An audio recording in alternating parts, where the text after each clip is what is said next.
games to be sold, not told. So we finna keep everybody broke. They say time is money. They say money talk. I ain't got no time to waste it. You ain't got no time. Out and about, out chasing paper. The streets of my house and the house always wins like Vegas. Never down for the count. Second win, second nature. Bound mine. Never had my hands out. Fuck favors. By design, everything tailored. In my youth, it was shell toes, no Chuck Taylors. We choke game, had a game show. It's still the same code game, so it's still the same code. We all pay the cost, pay dues. Move with the money state that I can't lose. On the grind, push a hard line with my linemen. Back when I was young, they said it's all about timing. Till it's my time, all the stars are aligning. I'm a diamond in the rough, couple cuts got me shining. This game, you cannot cop on consignment. In the field, all we do is execute assignments. The game should be sold, not told. So we finna keep everybody broke. They say time is money, they say money talk. I ain't got no time to waste, you ain't got no time to talk. The game should be sold, not told. So we finna keep everybody broke. They say time is money, they say money talk. I ain't got no time to waste, you ain't got no time to talk. First, we get into this paper. See, I want it all, plus a mule and 8 acres. A lot of alcohol, few dad bags of paper. Run this shit like a ship and I'm the sailor. Cold, kinda like it's fresh up out the freezer. Cold, if she ain't talking bread, I don't need her. Soon as I meet her, I'm a fucker, then I leave her. It's the old Mac needs, treat them all like bottom feeders. Break it down slow for them folks that don't know. I'm a seasoned vet, black belt out the dojo. With a wide range of weapons, so I'm out the holster. Keeping all options open, so many ways that I can fold ya. Told you from the gate, never been about no play. Get it on the go, they never been known for no delay. The game should be sold, not to be told. Keep your mouth shut, don't have to break the mold. Mac needs.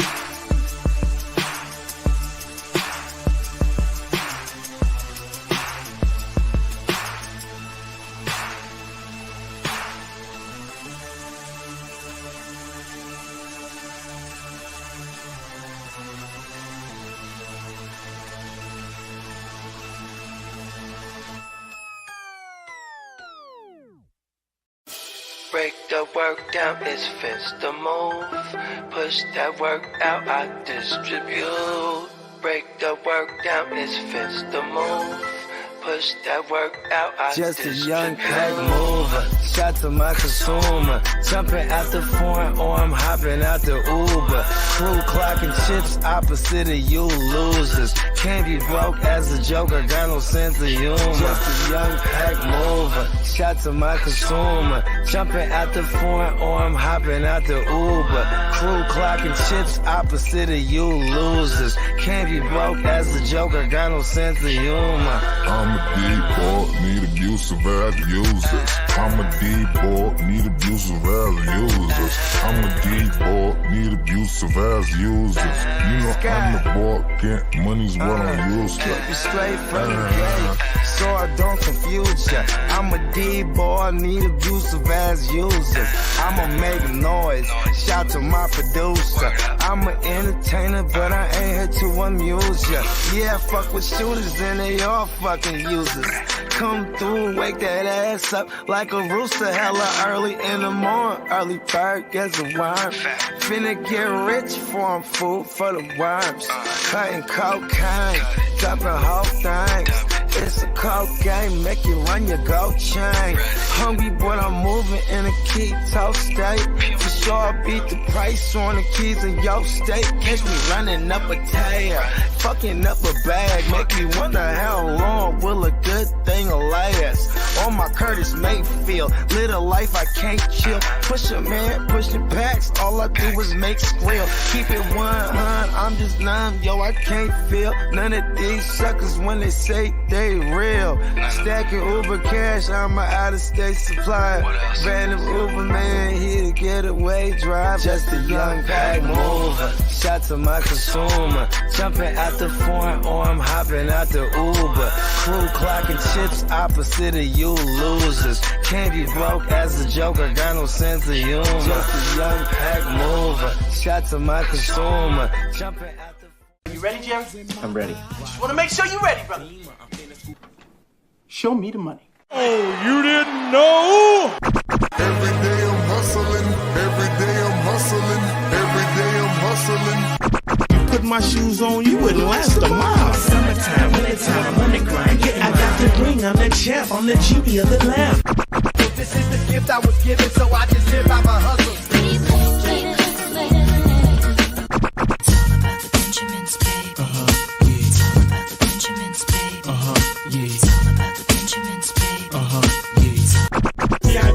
My pocket, it don't make sense, but don't make a profit. So I hustle, ladies and homies. Make money, money, money. Called out here for a pill. When he tryna get this money for the real. I want to find a thing to save my life, so I hustle. It ain't over for me. No, it ain't over for me. Here comes the money. Here we go. Money talk. Here comes the money. Show me the money! Okay, let's go smoke that joint. What up, what up? Fantasy Football Hustler. Back at ya. What's going down, peeps? All right. Wake and bake. About to pack a bowl here. Try some of this flour out. And Dennis in the house. Peacock in the house. What up? Stale P in the house. Crispy in the house. Devo in the house. Bogey in the house. What up? What up? All right. There we go. Shout out to the crew. Adam in the house. He said, let's go. Let's get it. Time to smoke. What up, Lee? Lee in the house. What's up? What's up, Lee? Yeah, JPZ in the house. What up, bro? Getting all the chats out here. So see everything. There we go. Adam said, always time to smoke. Hell yeah. Always 420 somewhere.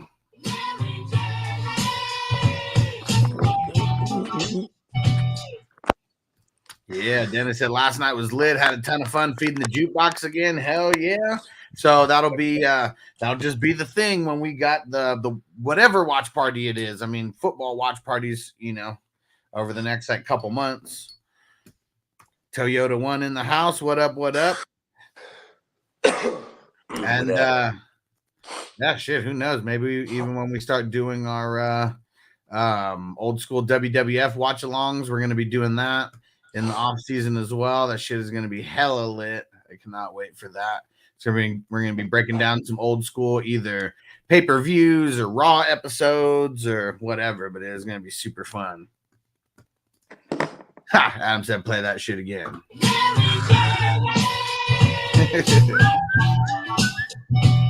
Yeah, I got to add that to the soundboard that people can use their channel points to hit the drops.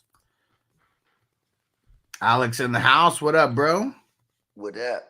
Let's get it. And hell yeah, JPZ said, what it do, football fam and crew? He said, so happy we get so much football all through this week. This is it's just not going to be reminiscent of COVID. We got a game on Monday. We got multiple games on Thursday. We got a game on Friday. Got games all over the place. And I'm going to be doing the squares for all these different games too. So we got the Monday board up right now. When that one fills, I'm going to put up all the Thursday boards, and I'm going to keep reminding everyone, make sure you get some in the early game because that one starts at 9:30. I'll probably still wake up before that. Make sure. I always wake up before that anyways, but make sure that we got it all locked in. Peacock said I couldn't remember my long ass Twitch password. Yeah, see, it's crazy. It's sometimes you have to do the double special character. And so I think that's what it was for me, why I kept forgetting my shit. Oh shit. I'll be right back. Okay. And Alex said a lot of YouTubers telling me to play Garrett Wilson. Nope, sad his ass. And who is that plugged in? Who is that? I can't see what the I can't see what the emoji is. Oh, put in rice. There we go. I couldn't see it on our software, but I looked at the YouTube chat and I could see it. And it said down 10. Let's go. So is Rice like your last player? You would have been done if you played Wilson. You would have already lost. And what up, Steven? He said that Friday game on Black Friday is going to be a good call. I always wished I was there to ball after Thanksgiving. Yeah, for sure. I'm surprised that they haven't done this before because, I mean, for most, I mean, I know that like Black Friday is not a holiday for most people, but a lot of people get Black Friday off already. So yeah, like why wouldn't we? Like why wouldn't we take advantage? 4 games in a weekday span is going to be crazy.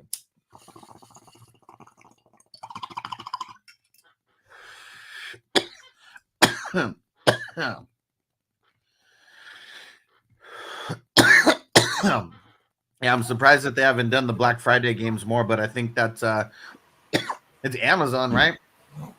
Amazon throwing down the big bucks. And Dennis said 5 games, including Monday night. Well, yeah, I mean, yeah, I was just talking about like the, within those 2-day span of weekdays, we get 4 games. I mean, shit's even kind of crazy because even the 3 games on Thanksgiving, isn't that somewhat new? I know they always had 2, but I think the early game in the morning might be something that happened within these last 10 years or so. Let's see. Steven said Tank Dell's that dude. Tank Dell's fucking balling, man. Tank Dell's fucking balling. Marco from the future. What up? Peacock said Tank. Man, you weren't wrong. You weren't wrong, Peacock. It's like Tank over everybody yesterday. Like shit. Yeah. That's just what it is, man. You hit a 70. Arizona. You hit a 60 or 70 something yarder, touchdown. No matter what, your stats are just going to look nice on the day. Okay, nice. Alex said, yeah, I would have lost if I played Wilson. Okay, but you played Rice, and now you at least got a chance to get those 10 points. I like it. Yeah, Garrett Wilson sucked. Yep, Jets are horrible. And it's crazy how it's way too easy to take him out of a game. I forget who the hell was talking before the game, whoever the hell was doing it. Might have been Tony Romo doing the commentary. I can't even remember who the hell was doing the commentary. Yeah, I can't remember who the hell was doing the commentary on that game. And they were like, have you noticed how easy it is to take Garrett? Yeah, it was Romo. It was Romo and Nance. Yeah. He was like, have you noticed how easy it is to take Garrett Wilson out of the game? He said, every single team that I see, they're lining up a cornerback right in front of him and a safety over the top, and he literally gets no separation. That's it. Like, how is it that easy to take him out of the game? You don't got a QB that could thread any kind of needle. Yep. You did it, babe. And Peacock said, when your best friend is your QB, you're going to have a great season. Yeah, I mean, it's dope that they have a really good rapport. We know that helps. They're going to marry some twins, huh? Flora. Got the one on the right. They're going to go find Flora and Fauna. You're going to find some fucking Siamese twins even. You know what I mean? But it's not weird. Like, we're all just stay in the same bed, all 4 of us. And who's the Facebook user? Down by 5. I got Rice and Butkery as AJ Brown left. Do I have any chance? What did he say? How much is he gonna lie to you and tell you that you have a chance. You got a really good chance. He's up right now? No. Yeah, that's all bad. I think you know the answer to this question. So you just don't even worry about it. You just I think let the chips fall where they may at that point. Like there's nothing. The worst thing is like whenever people they come in, they're like, I need AJ Brown to suck tonight or something like we're not even gonna pull those comments up. Yeah. we need other things. Because you got to get real lucky for AJ Brown to suck. You just better hope Rice gets like 2 touchdowns. I mean, that could happen. Yeah. It's a matchup that could allow it. Yeah. And Marco said, I still had 112 points on my bench. Didn't start Cashman and Anal Zone. See, Marco, this is why you just got to get in the league. Marco never access to when it's the obvious ones. Like, that was the obvious play. Well, you got to get into leagues where you can start more than a few players. I mean, that's what it is because you can't be having all these dope-ass people like on your squad and then, you can still win whether your bench outscores your starters or not because you're not playing your starters against your bench. You're playing your starters against everybody else, whoever the hell else you're going against. And Stevens, I don't know why the Jets didn't go after Wentz. Have too much belief in Wilson. I don't know. I think it's that they're of the mindset that they had, an MVP, a multiple time MVP coming back off an Achilles. Like that was the belief there. You know what I mean? This is Saleh really getting too cute, like thinking he could be in contention to make the playoffs 2/3 or I think it's doing that kid. I think it's doing the kid a solid more than anything. Yeah, that's what I'm saying. Like, hey, let's not totally destroy this kid's confidence. What is he owed? What is he owed? Is he banging Saleh's mom? Like right now, he's got to play it nice. I think Zach Wilson's his son. That was the whole reason they drafted him to begin with. I just want to let you know I'm your daddy. Because I don't like, man, I mean, this is, I don't know. What else is this other than white privilege for Zach Wilson? Like, he's never shown any kind of competitive edge, like giving any kind of competitive edge. Maybe this is, you think Aaron Rodgers has a say so in any of this? Like Saleh's like, hey, what do you think of the kid? Like after helping him or whatever. And he's very candid about the kid. Like, hey, he made some good throws, and there's some not so much. Like, you know what I mean? Like when he gets on McAfee, he actually does he real pull the punches. Yeah, he keeps it real. You know what I mean? Yeah. And even I think if he's talking shit, he'll say it in a cordial, nice way. Yeah, like I know the game against the Raiders, like he looked like they looked decent. Yeah, not good. Yeah, you're about to say it. You had to stop. Yeah, he looked decent. And like I'm sure, like you'd be like, okay, now maybe he's really because he still had to learn a new offense too. Yeah, kid, you know what I mean? Yeah. For like, and it's an offense that everybody like kind of fails in the first year, right? That they learn it. Well, even Rodgers had a failure of a year for Rodgers. Well, I mean, career 4,000 yards and 29 touchdowns. Yeah, it was one of his lower years that he played all season. You know what I mean? Yeah, lower stat totals. Yeah, but see, and it's because this system is predicated off the run. You know what I mean? So, I think that's why they're okay with having subpar QB play because as long as you can make the right reads.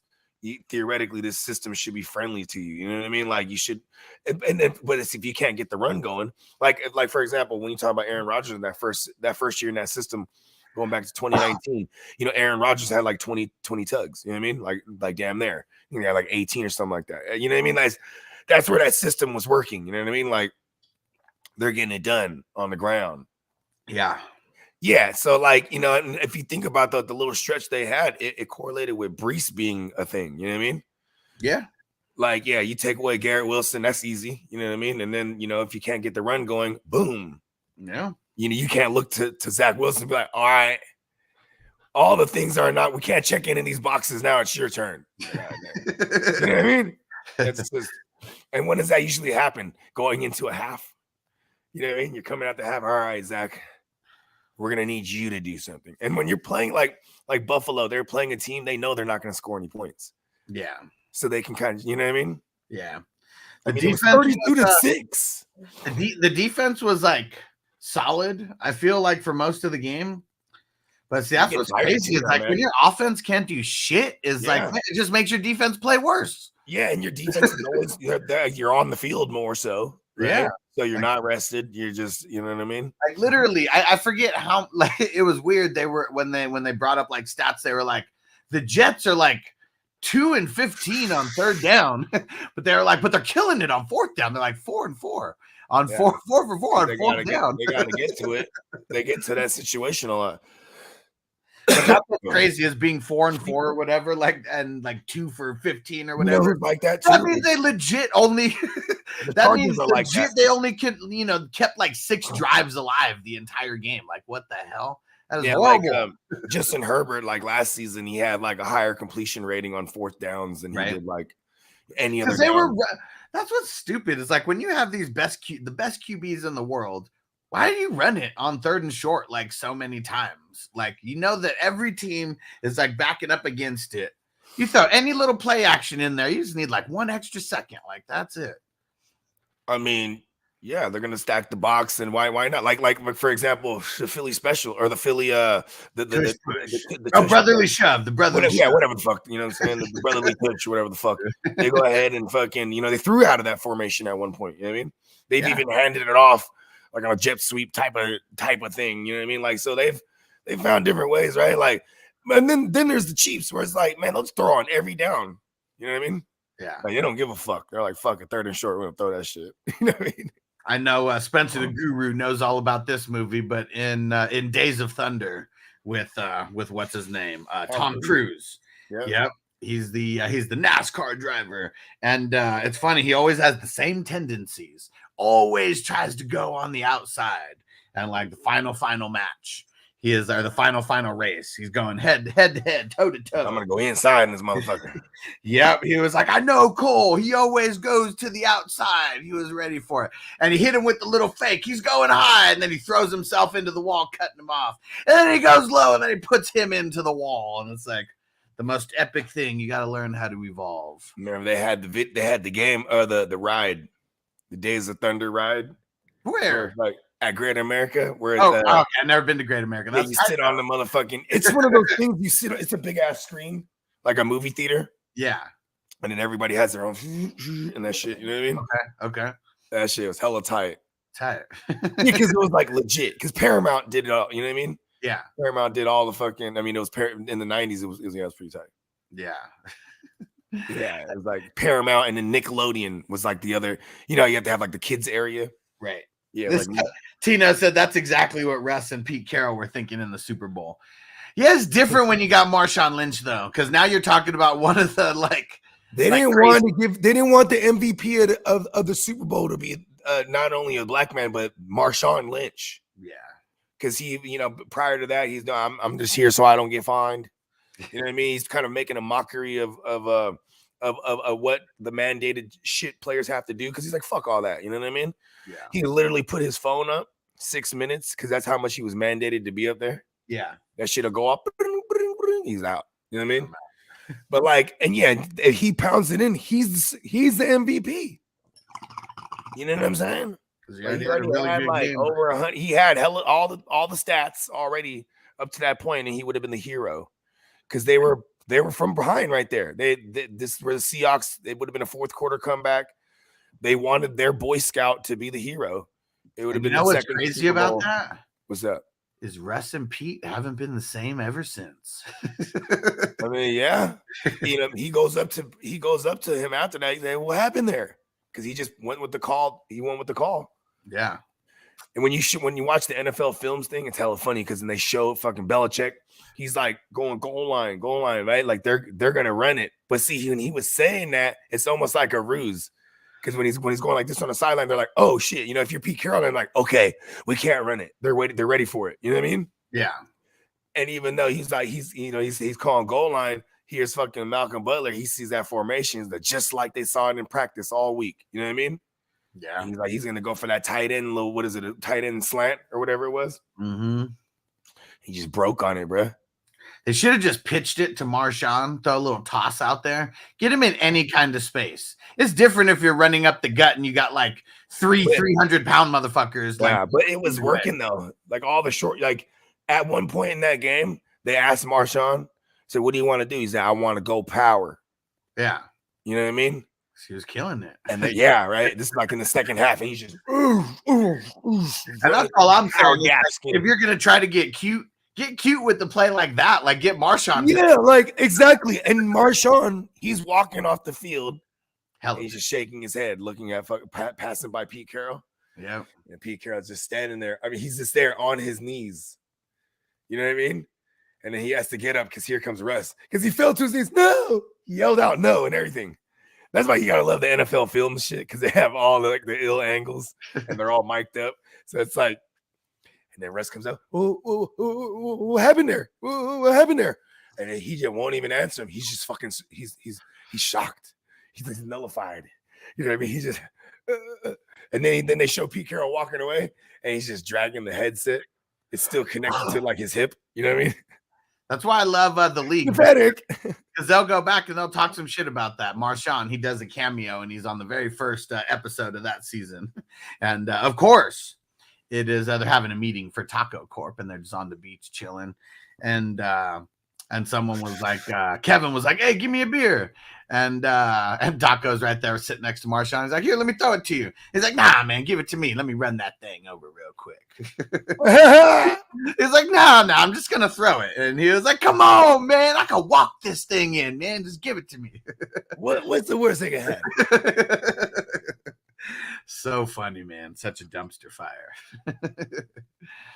Oh, man. Jumbo. He said, what up, boys? He said, traded Tua and Thielen for Diggs. Win or loss? Yep. Single QB, I'm assuming. I mean, it's got to be, but fuck. I mean, Tua has been money in the bank. There's a lot of shitty QB play this year. Who's your QB? Better be someone dope. I mean, if he has Tua wasn't really a late round, early round guy in single QBs. I don't. I mean, he wasn't, but he was still drafted top 12. He was going after. Like there was people taking like Dak over him. You know what I mean? Well, yeah, for sure. But yeah, he was still top 12 though. Like for sure. I mean, top 12 at the position. He was still going. I don't know, man. I feel like I can name. Okay. Like there's the Mahomes, Burrow, Allen, yeah, Herbert, yeah, Hurts, right? Lamar. Mm-hmm. Yeah, Justin Fields, Trevor. So there's like 8. Yeah, I guess you're right. 7. And yeah, and then I don't know if you. I mean, you did say Dak before that, but yeah, he was. Dak would make it 9. Yeah, he was going there. He was going there. He was going top 12. Like I mean, maybe randomly, maybe someone. You know, I mean, because even if you mix in Kirk Cousins, like yeah, I was gonna say Kirk Cousins and him were like we're going like 10 and Dak too. Yeah. Dak was he was super value. I mean, you might have to like wait out a couple bad weeks or lackluster weeks, but then yeah, since what week 4, 5? He said I got Herbert. Yeah, I mean, I'm okay with it. I'm okay with it. Also, I would have tried to trade Herbert. Tua's just been more consistent than Herbert. It feels like, and like I don't know the schedule. Like I might have been off the schedule, but I think I'd rather have. Chargers are gonna fuck it up, dude. They already are. Look at them, they're fucking it up right now. I don't even care like for the schedule for the Dolphins because you just think about it like they're one of the better coach teams offensively. Tino's not playing. Yeah. Deshaun Watson was being drafted up there too.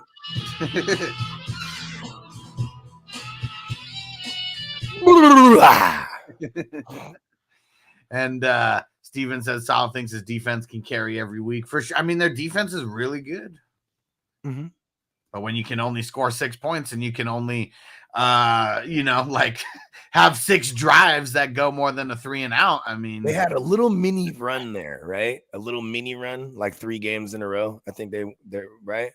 And I remember when they were asking Saleh about it, he was like, we've been going through like the murderer's row, straight gauntlet of QBs. Yeah. He's like, well, we embarrassed all of them. And like, it's just funny because, he is a cocky son of a bitch. You know what I mean? This motherfucker's like, yeah. Now, like, see, because even, yeah, like they held down Josh Allen and they won the first time. What do they have this time that they didn't have the first time? Tape from week 1. So it's like, yeah, then I mean, I didn't watch the game like play for play, like that, but they did enough to where the Jets weren't stopping them. Like, yeah, they shut down Gabe Davis and shit like that, but that don't matter. What did Diggs do yesterday? He didn't do much. Yeah, he didn't do shit. 4 for 27. It was clear. But you know what? They knew that Khalil Shakir wasn't getting looked at last game at all. I mean, he's been getting looked. He actually had like 13 catches going into that game. Like from the past. I'm talking about week 1. Like specifically, they're looking at him. Like it was all Hardy. You remember Hardy? Yeah, they were targeting like this fucker for week 1. That shit was like stupid. Like what the fuck? Then they got over to Diggs, but yeah, I mean, whooping them up 2 times in a row, and they're a defensive minded team. Like that's gonna be hard to do. You know what I mean? Yeah. Josh Allen, 275, 3 tugs. I mean, and they did come out there with a different scheme, quote unquote. You know, new offensive coordinator. Maybe he took some existing things and adjusted them. Who knows? It definitely was something different though. James Cook was solid. And that's one thing I highlight is like, hey, you know, anytime Joe Brady's in the mix, they're gonna throw out the running backs. You know what I mean? Yeah, he got 3. I don't know how many targets he got, but he got 3 receptions. Got the tug as well through the air. 73 on the ground. 2 running backs caught touchdowns. Yeah. Yeah, we should expect that. Ty Johnson was 3 for 47. So shit. I mean, just them. I mean, there was nobody. I mean, Kincaid had 6 receptions. Diggs had 4. Both running backs combined have 6. I mean, that's something that we should be expecting, right? Yeah. I mean, like I said, like going back to whenever Joe Brady was the play caller, these are some things he likes to do. You know what I mean? Yeah. Magic Man Ricky, he said, "Let's go. We got a rematch." He said, "As a Chiefs fan, I got the Eagles 24-23. I see what you're doing there." Okay. I do think that right now, I think that the Eagles are the better squad as well. So I would pick the Eagles to win. I think be a hell of a better offense. I would say the Chiefs. I would say the Chiefs got a better defense, in my opinion, and then I'll give the offense to the Eagles. Like they're just, you know, they've been looking kind of sloppy all year, but like that's what's scary is like when they get, like after this bye week, they might come out there looking like mint. You know what I mean? Yeah.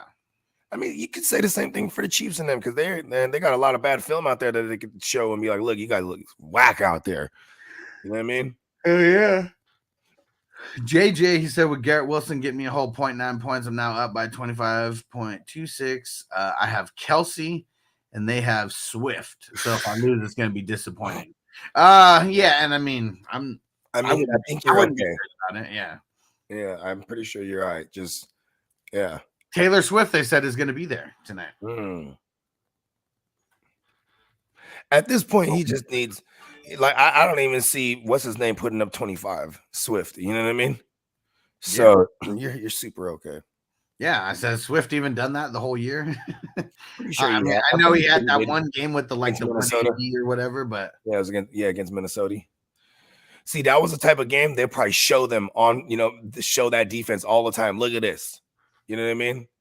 Because then after that game, they haven't given him no booty on the ground. Even then, he only got 27 points in that. Oh, see, but I'm just saying, like, he's up 25 right now. That's what I'm saying. So, yeah, like, even in his best game, he only threw down 27 points. So, I mean, even without Kelsey, I think you would be good. That's all I'm saying. You just got no reason to panic.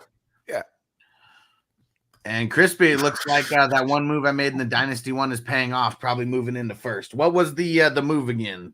I smoke a lot of weed, so what was the? I was so in the traffic this week, man. I slipped on a couple of my leagues. Joe said I might go with T-Law over Stroud this week. He said, I don't know, fuck my life. I mean, it's good that you got fucking 2 good options. There's a lot of people with 0 good QB options. I mean, they're going up against each other. It's gonna be good. It was the team that you can't run on and you can throw on, so he was fantasy viable. I mean, the reason T-Law doesn't suck. It's just that their run game works so good. He don't have to do nothing most of the time. You know what I mean? Yeah. Look at ETN. He had a bad outing, right? I would assume. Yeah. I mean, the rushing touchdowns got took away by T-Law. Yeah, and Tino, I haven't had a chance to watch this, but the Shannon Sharp interview with Marshawn, because it's funny, man. I mean, Shannon, he keeps it real. Like, that's what's dope is like people they feel comfortable around him. They're okay with sharing the real right back platform, and super dope though. He said Shannon Sharp interview with Lynch. He explains the whole play. Lynch laughed at Pete Carroll, and Pete Carroll's face after, and went home. And he knew he was done in Seattle for sure.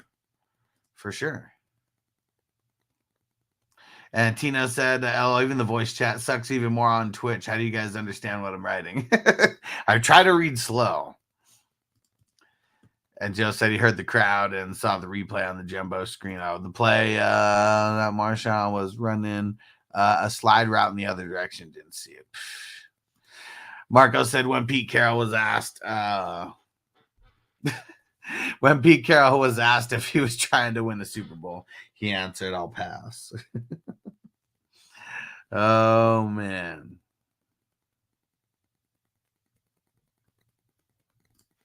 JJ, I was able to watch the Jets-Bills game, and there are three main problems the Jets had. One, their offensive line had Zach Wilson running their life. Two, Garrett Wilson was blanketed the entire game by two guys for sure. And number three, Zach Wilson was Zach Wilson. That's for sure. We need Zach Wilson to be like somebody else, like out there. I don't know, man. You know what he is. Triple X Lex, what up, bro? What up, Triple X? Let's see. Rising Rhino, what up, homie? What up, right now? Yeah. Triple X Lex, I need 16.3 from Swift to become 10-1. See, now that's possible. Like, because he's literally like hovering like 14 to 17 points on most of these games. So you do need him. You probably need him to hit pay dirt at least once. It might be hard if he doesn't hit pay dirt. But if he gets into the end zone, I like his shots. And that's, I mean, they've only given up, what, 3 rushing tugs the whole year? I mean, it's a really, I was telling a lot of people to bench Swift if you had other decent options, because Chiefs are legit shutting down running backs. We don't think of them that way, but they are. Yep. And they're fucking up wide receivers too. So it's literally everything. They're shutting down everybody, and this is like the exact opposite. Yeah, but it's not like we're gonna sit AJ Brown or anything there. That's just crazy talk. Yeah, but like, yeah, it's you gotta temper your expectations a little bit here. Yeah. Definitely getting too cute if they try to do that. All right. Let's see. I'm trying to pull up right now to see where the Chiefs are in points given up to the RBs. Yeah, so they're giving up the third least points on a points per game basis to RBs. And the only RB, or the only team that actually did like really, really good against them this entire year was Denver. And I mean, that was the Javante.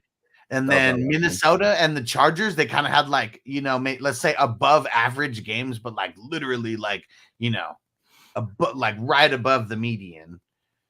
And then every other game besides that, I mean, they shut down Detroit, they shut down Jacksonville, they shut down Chicago, they shut down Denver the first time, and then they just shut down Miami before the bye. It's crazy. The Broncos, they're number 2 in that division. Yeah, it's crazy that 5-5 in a division where we think is going to be pretty top heavy.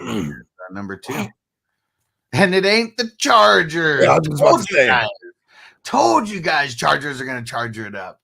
They just suck playing on the road. I just really don't know. That's funny how like it's a common thing for like ex-Charger fans to like the ones that diagnosed that a long time ago. Yeah, no, they just always fuck it up. You even have like guys that kids like go Jets. Like, oh shit, like. I'm literally got to go to a different shitty team. I've been seeing this movie play out year after year since I was a little kid. There's no twist at the end. Trust me. Like, there's no surprise at the end. They're going to do the same thing. Like, it's almost like the Cowboys. Like, it's funny. I mean, the Cowboys actually won, you know, like Chargers. I mean, you got to go back to when it wasn't even the NFL for them to actually have like a championship. They won. And they said that Charger team, like if you go back and see it on NFL films, they said that was the one, like one of the best like teams assembled in history. And it was like their running backs were like just insane. Like they had 2 running backs that just shit all over every single body out there. And whoever the hell was doing I don't know, like the commentating or whatever, because they kept going to different analysts and old ass people and all that. And they said that the Chargers probably would have beat any team in the NFL that year because how like insanely nasty their running game was. Didn't matter though. Nobody even remembers that shit. Chargers suck. Yeah, didn't they win like a few before the Super Bowl era? I think they only won one. Only won one? Was it the I think it might have been as the LA Chargers too, right? Yeah, it wasn't even the San Diego Chargers. Let's see. Charge. Charge. Let's see. When they were part of the AFL, Chargers enjoyed high-scoring years from 61 to 65, winning 4 AFL West titles and 1 AFL championship. So they got them one before. The Browns won like hella times, huh? During those Well, years. yeah, too? because they had fucking Otto Graham. Otto Graham. He's killing it. Man. Killing it. Yes, That's Lee knows the AFL championship. That's their claim to fame, and it's not that good. I mean, it's crazy. Like a lot of people wouldn't even know anything about that team if it wasn't for the NFL, you know, films shit, like in all those old school videos, documentaries they be showing us. I wouldn't even know like any kind of history behind that, other than they just won once when it wasn't the NFL yet, or when they weren't in the NFL. I used to always like late night. They would show like back to back reruns of like the NFL top 10s. Remember that? Yeah. So it would always be like the top 10 most top 10 best NFL teams before the Super Bowl era or whatever the fuck. And I remember And that's literally what it was. It was like top 10 teams, like top 10 non NFL teams that like should have been. The fuck out of those. Those things were tight. Yeah. And they would just have random foods too sometimes. It wouldn't even be like always like athletes or like other players. It should be some random foods. And or a lot of times it'd be like radio personalities. Dennis said, just talk to my lawyer and we're sending a demand letter for $75,000 to start my settlement for my knee. Stay strong, bro. Stay strong. You get what you deserve over there, bro. You don't take less for those fucks. Yeah, I mean, they might even settle out and be like, all right, here's 50 in fucking your lawyer fees. Yeah, fuck that. You get what you deserve, Dennis. You're telling me. I'm just saying, because that's what. Well, that's what they're going to try to do. Yeah, because they're going to try to make him go back. What you want in them is to pay a settlement. Like you don't want to go back there. They'll make you go back and forth and try to expend your funds. You know what I mean? Oh, of course. Oh yeah. Yeah. I even realized myself. It's funny. You can never start with the offer that you want to be accepted. I even made a mistake with Crispy. I was like, I just got Josh Dobbs. I was like, I'm not paying more than a second and a fourth because that's what I just paid for him. And then, of course, Crispy pays hardball, makes me throw in my 7th rounder, you know, and so that's my fault. I shouldn't have said what I was willing to pay because I would have, I couldn't even be mad at it because I would have done the same thing. So, yeah, you're not getting me again, Crispy. Next time I'm starting lower. What trade was that one? It was Josh Dobbs, a 2nd, a 4th, and a 7th for Josh Dobbs in the 15 where everybody's QBs are going to die in the 15. Like everybody's are just dropping like flies. Yeah. So I had to make that move to stay alive because I'm still up there. I can't just run with one QB only though. I know how that feels. And now Timmy's trying to fucking get a trade because he just lost Burrow. He's like, hey, bro, can you please like get a hold of Silky Johnson for me? I was like, I already told him to come check the league. And I also told him if there's any trades for QBs that he's interested in doing, that I'm going to be a buyer as well. And I said he didn't even respond to that. So I don't know. He's like, I know we're all trying to buy QBs. That guy's a bug. And he talks shit. He's going to learn the hard way, that kid. Yeah, because he's I like Timmy. He's a savage though. I'm just saying that, like when he's up, he's talking hella shit. Then when he's down, he's like, "Please tell him." Please tell him I need a. Oh, you're trying to get a QB too. Oh, we're all trying to get one. I don't know, little Timmy. And Dennis, yeah, man, be strong, man. Yeah, get that bread. Yeah, you just go after what's yours. Yeah, and don't post anything crazy on Facebook. Like you gotta clean up the Facebook. I don't even know if his Facebook has anything. You know what I mean? I don't think I don't know if Dennis would post anything with partying or anything. I'm just saying, like, you know, I don't think Dennis has posted any videos where he's doing like squats with like 300 pounds, you know, like or anything like that has to do with his knee. Just saying, you know what I mean? They'll use anything, bro. When it's a lawsuit, you know what I mean? Yeah, he said I don't post much on Facebook. Yeah, and even with like a knee injury, you know, like. And that's for the doctors to decide. Just because you can walk, like, doesn't mean your knee's not fucked up. Mm-hmm. Well, he does have a doctor that says he can't go back to work too. So that's what I'm saying. Like, yeah, like that. He has the shit that he needs to be able to, you know, sue for some shit like that. And Peacock, he said Kyler Murray 20 for 30, 214 passing yards, 1-1 on the TDs and INTs. Yeah, Kyler Murray is like he's middle of the road. Right now, as far as like I know there's a bunch of people who want to put him in the mix on the single QB. Looked really good right out the gate. Throws a 40-yard bomb, fucking house call to Rondell Moore, and then that was pretty much it. Yeah, that was that was yeah, that was it. Yeah, they're coming. That line ain't magically good all of a sudden. It was on that one. Well, I mean that makes sense. That's why Dobbs had to get use his legs a little bit more of a necessity. You know what I mean? And you kind of seen Kyler Murray. He had to, you know what I mean? He had to use his wheels a little bit just to try to get out of some tough spots. What a Flappo! His ass up. Flappo said down 39 with Hurts, Devonta Smith, and Butker to play tonight. I like your chances. You know what I mean? You just need big games out of them. You know what I mean? Nice. You got the stack there. Rising Rhino said on vacation. What's a vacation, bro? I've never heard of this thing. Have fun. Though. And Z from the Upper West Side, he said, I had the worst week. It was a bad week for a lot of people. He said Cup, Walker, Eckler, Hollywood. He said shocked by how uninvolved Hollywood's been. I mean, nobody else. It's only been 2 weeks. Hold on. It's only been 2 weeks. And I think 1 out of the 2 weeks, he hasn't got his normal targets. So, you know what I mean? That was just this past week. I don't know. He might be talking about, just for the whole season. Let's see. Let me see how many games he has under double digits. 1, 2, 3, 4, 5, 6. So 6 out of the how many games I played? 6 out of 11 games he's had single digits. Mm-hmm. And it's crazy. 1, 2, 3, 4. If you go week 2 through 5, that's it. There's one other decent game besides that, but weeks 2 through 5, that was it. He's actually only had good games where he scored a touchdown in. And I'm considering a good game where he goes over 10 points. Mm-hmm. So if you look at it a little more than half the time, he ain't been handling. So it's clearly a matchup thing. But it's 2 games with shitty targets, though. I mean, that's what he. Yeah, that's what the argument is. That's what you just said, too. It's literally been the last 2 games. Yeah. Mm-hmm. Other than that, I mean, shit. Yeah, I didn't get it. I'm like, damn, he comes back and then I don't know. Here's what's crazy, though. If you look at it just as a whole, 1, 2, 3, 4, 5 out of the 11 games, so literally half, he has 7 targets or less. Yeah. Yeah, and they got coming up too.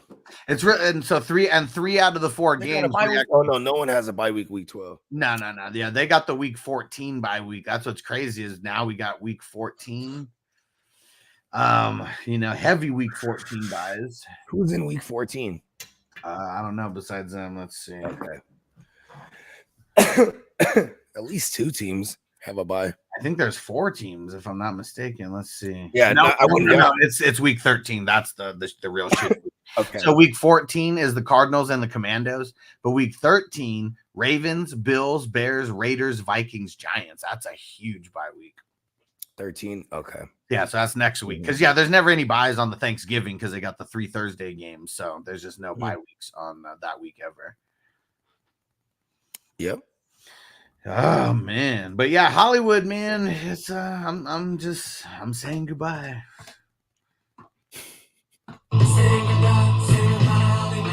Tough matchup against the Rams this week.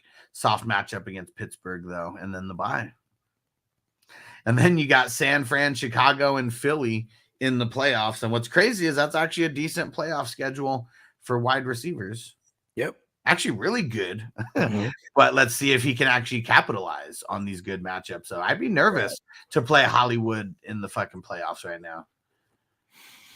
Yeah, but also if you're in the playoffs and you have Hollywood on your team, you got there and he probably didn't really have anything to do with it. You know what I mean? Right. And I would say coming off the bye week, it would be awesome if there is some kind of because now this is Kyler learning, playing in a new system. Yeah. You know what I mean, for what that's worth. So, maybe they get out the bye week, got a little more continuity, and he could exploit that good playoff schedule. Yeah.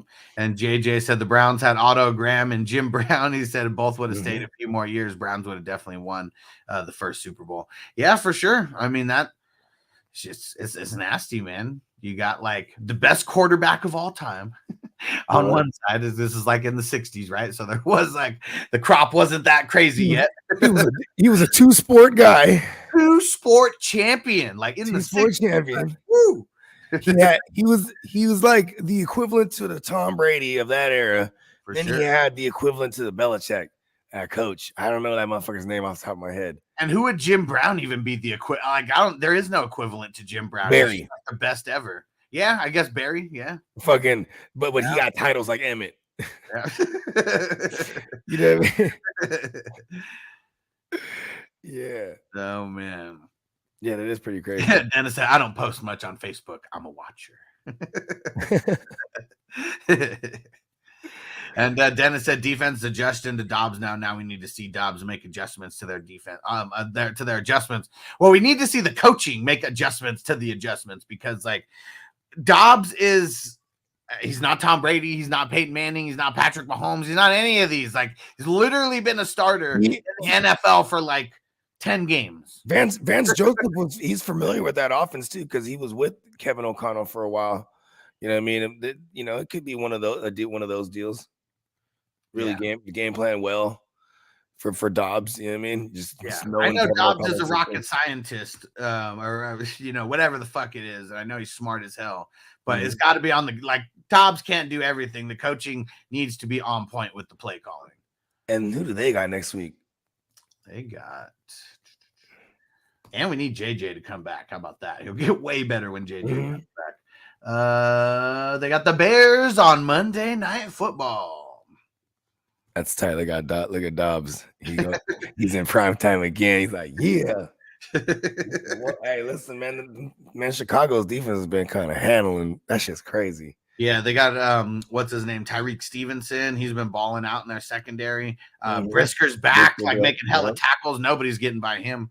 Yeah, their defense is handling. Kyler Gordon doing solid enough. Yep, they're fucking he's killing in the nickel. And they got a motherfucking just the tandem of linebackers is like it looks like they both got INTs yesterday. Yeah, it looks like what it looks like what it was supposed to on paper now. You know what I mean? Yeah, for sure. It's tough when you got so many injuries because like in the beginning of the year, it was like all their DBs fucking got injured. And that's why you could throw on them like shit. Yeah. Because literally they had their top 2 cornerbacks and top 2 safeties out. And then they start getting a little bit healthy over there, but you can still run on them. Yep. And then because right when Brisker comes back, he gets concussed and he's out for like 2 weeks. You know what I mean? Yeah. Then like Eddie Jackson comes back and they all start coming back at the same time. But Brisker, fucking Kyler Gordon, goddamn, it's crazy. He's been putting up like dub every week, basically. It's crazy. JJM said that rat. I just looked it up. Jim Brown retired 1966 after winning the league MVP once again. And then the first Super Bowl was 1967. Well, he wanted more. I think Super Bowl 1969. No. 69 was the Jets. The Jets. Yeah. Okay. That's right. Green Bay was in 67. That's right. Okay. Yeah, because that was the first one. That was Green Bay and the Chiefs. In week 1 in year 1. The trickle lane down the field. And seeing that like the second time. I know Jim Brown wanted more money because like back then they weren't paid like superstars. Like they're paid like some regular ass motherfuckers. Like most of these guys had to go get jobs in the off season because they couldn't afford to live off of whatever they were paid during the go. I mean, shit, he got right into acting, huh? He got paid so much more in Hollywood than he ever would have got paid in football because of how little they got paid back then. And he's a black actor in Hollywood, so of course he's not even getting paid well like there either. But it's like shit. It was like, there wasn't a lot of black heroes in movies back then, and he legit was like one of the first. Man, that's when he could have been the original Shaft. That's what it was. Had to be, right? Like, yeah, the original. Yeah. I mean, come on, man. Jim Brown's legacy carries on all the way. Shit. And he's not bad as an actor, too. He's actually really good. Love him in Any Given Sunday. Him yelling at fucking LT. I don't get strokes, motherfucker. I give them. It's fucking dope. R.I.P. Jim Brown. Rest in peace. Oh, you know who? Get over to what's it called? Get over to Twitch. Everyone's on Twitch now. It's where it's what at. Okay. Hey, what was that thing? The fucking somebody died yesterday, bro. Nancy Reagan. I don't know. Is it or someone? One of the. It was somebody, bro. One of the former. But these motherfuckers were together. Like they're both still alive. Well, I mean, they both were. And then she just passed. They were married for like 70-some years. I'm trying to. So not Nancy Reagan because she passed away in. Okay, it was one of the former Either way, first fuck ladies. all those Reagans who tried to who fucked up all that all shit. drugs. I was barely even. So it wasn't her. Okay, so it wasn't Nancy Reagan. Who the fuck died yesterday? Because they were like talking about it on Red Zone out of nowhere. I was like, what the fuck? Fuck, we talking about the president's wife? Like, oh, she died. Let's see. At like 96 or something. Like, god damn, these Carter, Rosalind Carter. There you go. Jimmy Carter's wife. Yeah. And and JJ hitting the drop. But yeah, Peacock, the Reaganomics, fucking bullshit, and the war on drugs. Hell yeah, man. Fuck Ronald Reagan and everything that they fucking stood for. Because the war on drugs still continues today. Well, and they put the dope in the streets too, though. Yeah. You know what I mean? It's not even the dope. Like, that's what it is. Like, I mean, how is it that if you have powdered cocaine and you're white, you never get in trouble? But if you're black and you have 5 crack rocks, it's a 15-year fucking sentence. Because you're manufacturing it. Some bullshit. You know what I mean? And it didn't matter if you were, well, see, and that's what's crazy. It didn't matter if you bought it. You were intent to distribute if you had 5 rocks or more. Mm-hmm. Whether you made it, whether you bought it, whether anything. That's bullshit, man. There's still people who are in jail for weed right now, man. Like, all because of fucking the Reagan assholes. I know, right? And really, and you know that's why it's not going federally legal. That's the reason why it's not going federally legal, because they would have to fucking release all these black and brown folks that are in jail for weed right now, and all that money that they're getting yearly off of these fucks. Some bullshit. It is crazy because in New Orleans and shit, bro, before you have a joint, like you get caught with a joint, like you're going to the joint. Like, you know what I mean? Like, that shit was crazy. And now they're like Vegas, in fucking Nevada, you know, we're talking 90s. Like, there was a billboard that said if you get caught with a seed, you are going to jail. Not even something you could smoke, just a seed. You're like, goddamn, you must be stupid to try to grow it out in this weather anyway. You're going to jail. Yeah, you're just gonna plant it in the desert and it's just gonna match dirt. It's gonna be that motherfucking. It's a miracle weed. If a weed can grow out this motherfucker, you're gonna smoke it. Like, that's what is crazy, because like Nevada, they never had recreational. I mean, they did, but like literally maybe for like a half a year before it like actually got legalized. And that's what's crazy is like Nevada literally should have been like the first state to like legalize it. Like, why do people come here? To get drunk, to get high, and spend all their money. Like, I remember what was it? Well, we were talking with Ricky about this, and he said like it is like proven that like people are more high. They're probably gonna win more money than the people that's drunk. You know what I mean? Yeah, because you'll be thinking a little bit smarter, right? Yeah. Yeah, drunk, I mean, maybe not even win more. You could even just lose less. You know what I mean? Yeah, yeah, I'd say that. Yeah, yeah.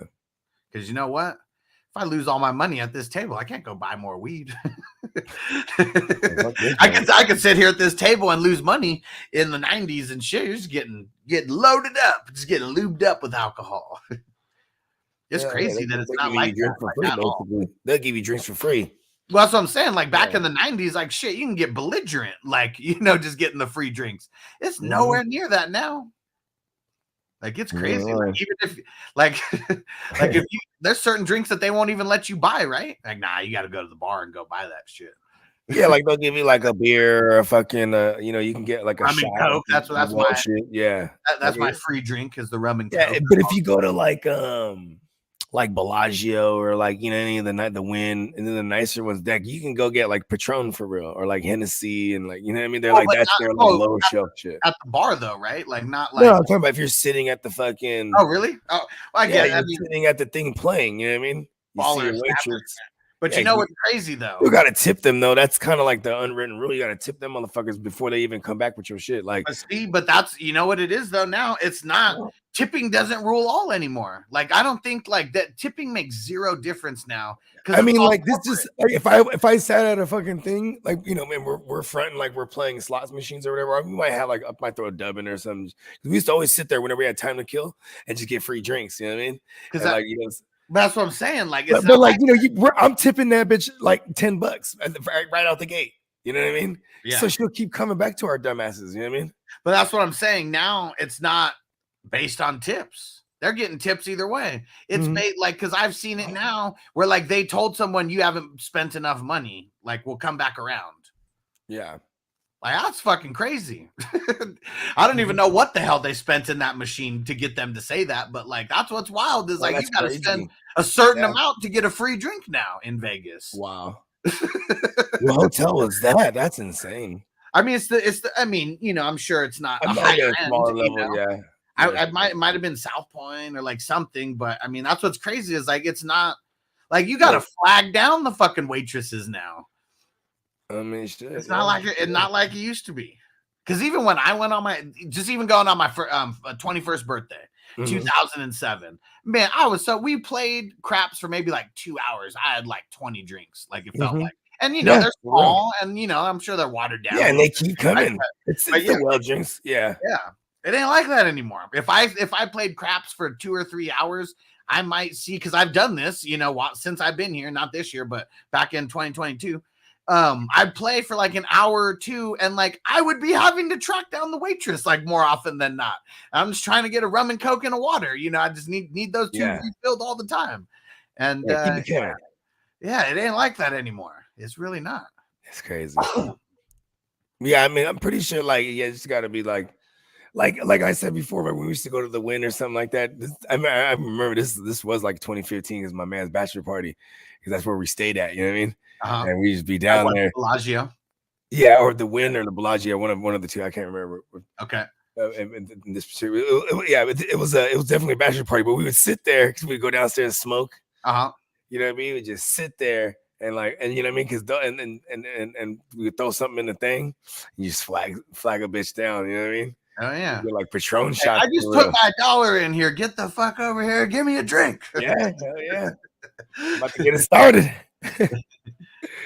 And they'll come back if we always tip them, you know what I mean? Or you give them tip them with chips or whatever the fuck. You know what I mean? Yeah.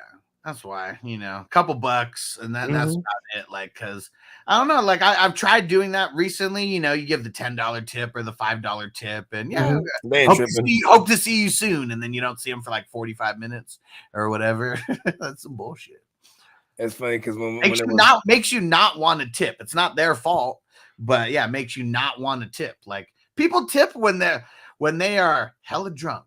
If I'm getting one drink every 45 minutes, I'm not gonna get drunk off of that. Yeah. And Tino said, "Damn, they told they told them they didn't spend enough money. That's crazy. It's because everything's corporate now. Like that's the thing. They know you're gonna spend your money. Like it doesn't matter. Like they don't need to feed you alcohol for you to spend your money.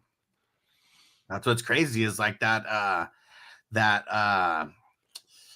I mean, it stands true. It's like more of like 100% of people. 100% of people don't drink and gamble. You know what I mean? Like so, like my mom, she never drinks. She's drinking coffee. But that's another thing too. Like you got to flag them waitresses down. Give me a coffee. Yeah, I mean, still, it's still like, you know what I mean? So I can be up all night gambling in this motherfucker. And seeing like that should be something that should be coming around, right? Like, man, if they were just serving coffee. Like, cause more coffee. But also too is like I feel like if I'm a waitress walking around, I'm gonna see the people and they got their card in there with the little thing dangling out. You know what I mean? So it's like, okay, you kind of know, oh, these are fucking members here. You know what I mean? Yeah. Let's go assist them. You know what I'm saying? Yeah. And Alex said downtown is where it's at when in Vegas. That's what's crazy, man, is like downtown, it's not the same. Like it's better than the strip, like 1,000,000%. Because everything. Yeah, the old Vegas, right? Talking about downtown Vegas? Yeah. Yeah. Where they got the overhang and all that shit, Fremont Street. Like for gambling, it's whack now. Like I used to love it because you would. But it's like a spot, right? Like it's like this. It's like now. Yeah, now it's a tourist spot. Yeah, people like back in the day. Back in the day, we're talking about literally when we were turning 21, early 2000s. Yeah. It's not like that. Like, it's like the slums, you know, like if you were, Mm-hmm. it's almost like in Vegas Vacation when they show him going to Fremont, you know, like that's like, you know, like, Mm-hmm. oh, look at these games. It's not like that where there's like stupid games or nothing. Yeah, like that, paper, but scissors, rock. that's the perception of what old Vegas used to be. It's just like, you know, it's not as glitzy, not as glamoury. Everything's a little bit cheaper. Things are a little bit weird. People are a little bit weird. It's not like that anymore. Yeah, it's I like used to go there hip now. I used to go there because we could find $3 crap tables and $5 crap tables. Now you can randomly find $10 crap tables on the strip and maybe like 1 or 2 places. You cannot find a crap table for under $15 minimum in on Fremont now. It's fucking stupid. Yeah, when they flip Empire into the Link.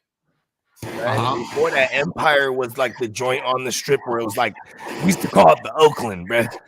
Yeah, it was the hood, right? Yeah, you know what I mean. It's the cheap ass rooms, and then downstairs they have all the $5 tables. You know what I mean? $5 war, $5 fucking blackjack.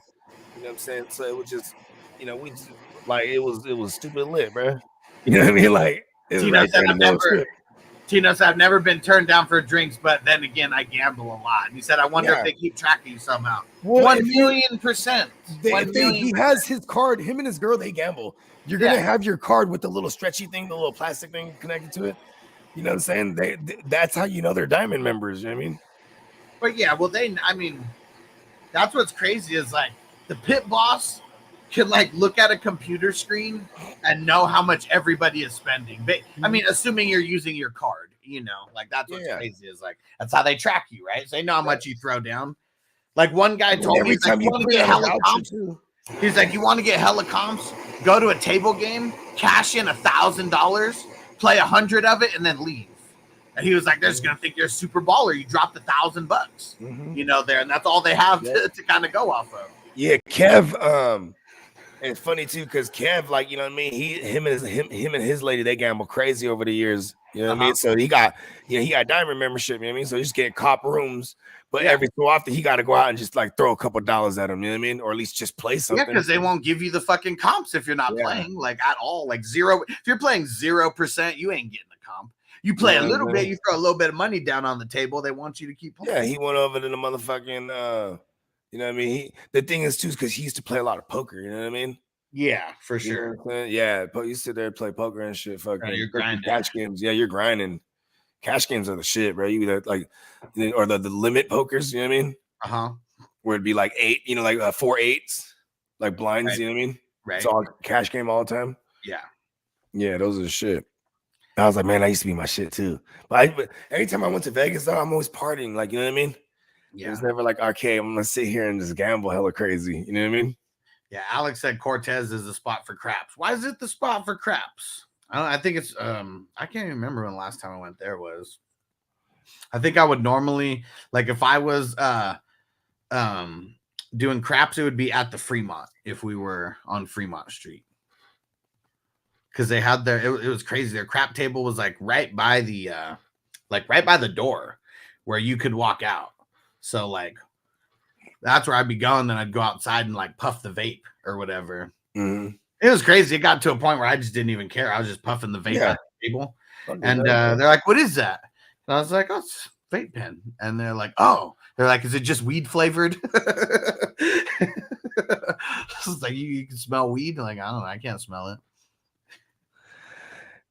Yeah, no. Alex said Baccarat, the new game out here in Vegas. That was definitely not a new one, but yeah for sure. I love What's Baccarat. The one that's like Asian poker? Is that's not Baccarat, right? 13. No. So like in the casinos, there's a call game. Pai Gow. There right? you go. They call it Pai Gow, but so you can do it with cards or the tiles. You know what I mean? Like so, like and Baccarat. See, Baccarat is the 3 cards, right? They call it Lucky 9. The Asians call it Lucky 9. It's a little bit different. There's a little bit different rules. Like for example, when we used to play in the streets and shit, bro, it'd be like everybody versus everybody. So everybody get 3 cards, and then there's like a pot. Like everyone throws like 5, 10, whatever the fuck it is. So and the winner takes all. So it's whoever's closest to 9. You know what I mean? So if you a face card, those are all zeros. You know what I mean? 10, that's 0. You know You know what I'm saying? So if you have a 2, that's a 2, obviously, and then you have a 5. So you have 7 and a face card, right? So you have 2, 5, and a 7, or 2, 5, and a fucking and a face card. You got 7. So you in this motherfucker. Then you might got a guy, he got 2 face cards and a fucking 9. You're like, oh fuck. You know what I mean? But then we also did it where if you get 3 face cards, that's an auto win. You know what I mean? Yeah. Yeah, because when you put the one where it's 2, 5. you put your money on player dealer. Yeah, and it's 2, 5. So 2 up top, 5 on the bottom, and they're just gonna make the best. They're gonna make the best 2 hands you can make with one. You know, the top being 2 cards and the bottom being 5. So you know what I mean? Yeah, and you could bet on yourself or the dealer, or you could play against the dealer or play. You know what I mean? So yeah, the one that I'm talking about, you don't get your own cards. It's player versus dealer, and you bet. Yeah, and it's the 3. Oh, you're talking about the Baccarat, right? 3 cards. Well, that's what Alex brought up, but I was asking which is the one where it is Pai-Gow, right? Okay. Yeah, what's the you get 7 cards, or it's you can bet on the monkey and the dragon as well. Yeah, because they're talking about the top. So you could even push because you gotta. There's even somewhere you gotta win both. You know what I mean? You gotta win the top and the bottom. You know what I mean? And normally your top, like it's a bitch. Like if your top is only like a fucking, like you know you're good if you have like a pair or something. You know what I mean? Yeah. Or like an ace. Alex, when the hell is the last time you've been to the Cortez with that $10 minimum? And what Tino said, I like the win craps tables. They're so baller. 25 a roll, but they have tacos. Nice. I better be got fucking tacos with each roll. Hell yeah. Is that the ones where you like? I think that's the one. I know the one he's talking about. You like you walk through like the glass. There's like a little glass encasing around the area. You know what I mean? Yeah. See, that's I don't know. I'm not even sure about. You can only go past those things too and seriously play if like you are like someone who plays all the time. You know what I mean? Yeah. What up, Song in the house? Yeah, that's what's crazy with crap tables though, because when I met Adrian Broner, he was playing at $100 crap table, but it was just just right there, like right there in the middle of the MGM. It wasn't like at I mean, I don't think that's necessarily a high roller though, right? That's just $100. You know what I mean? $100 a roll. Like, I mean, he was the only one there playing by himself. Like, there's not too many people who were playing $100 a roll. I don't never see people crowding those tables, but yeah, they are behind that. And I think about they're always behind like the velvet rope things. You know what I mean? Like, this one definitely wasn't. Okay. Yeah, he said $100. He said $100 crap table is $1,000 cap. Yeah, I guess that is. I guess that is high roller. Yeah, Tino said, "Dude, yeah." See, and that's what I'm saying. $100 crap table is $100 minimum. Like, yeah, he wasn't betting on yeah, because when I said it out loud, I was like, oh yeah, that's $100 a roll. Yeah, that's just $100 on the pass line minimum. If you're gonna bet any numbers, you got $100 minimum. Like any bet that you put down minus those ones in the middle, $100 minimum. Yeah, I never fuck with the hoes like that. What those? Dice. Yeah, I mean, it's dice period. It's fun. I mean, I guess what sucks is like, see, when I learned how to play, it was on a $2 table.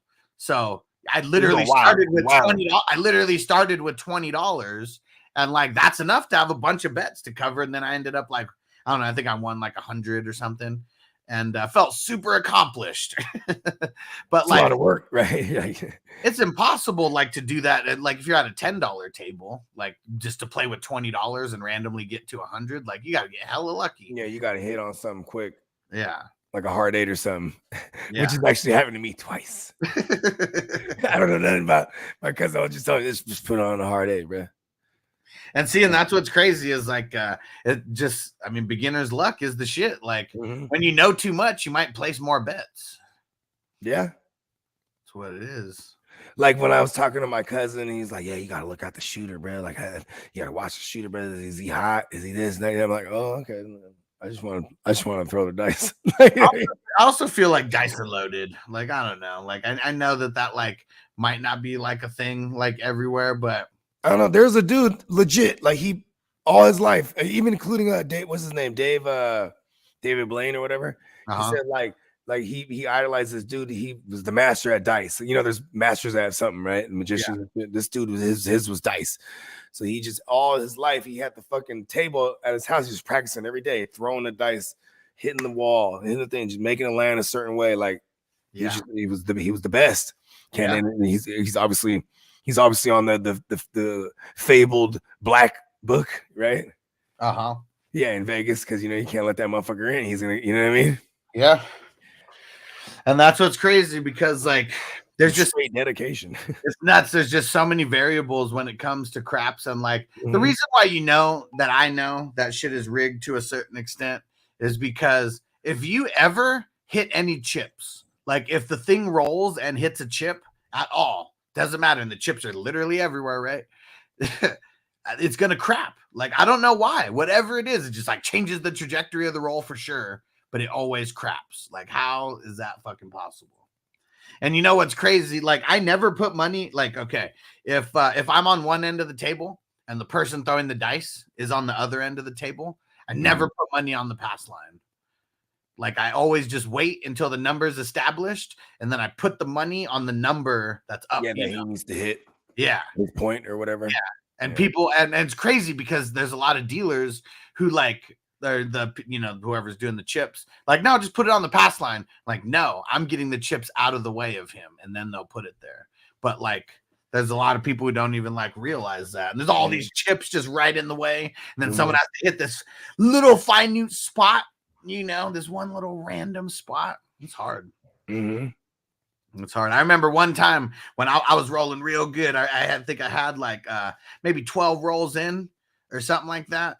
And then literally someone came like right next to me, and then I had to change the way I was holding my arm. And then it came out different. And then I crapped. Damn. Like, yo, give me some fucking elbow room, bruh. You see me? I'm trying to shoot over here, bruh. I was hella pissed.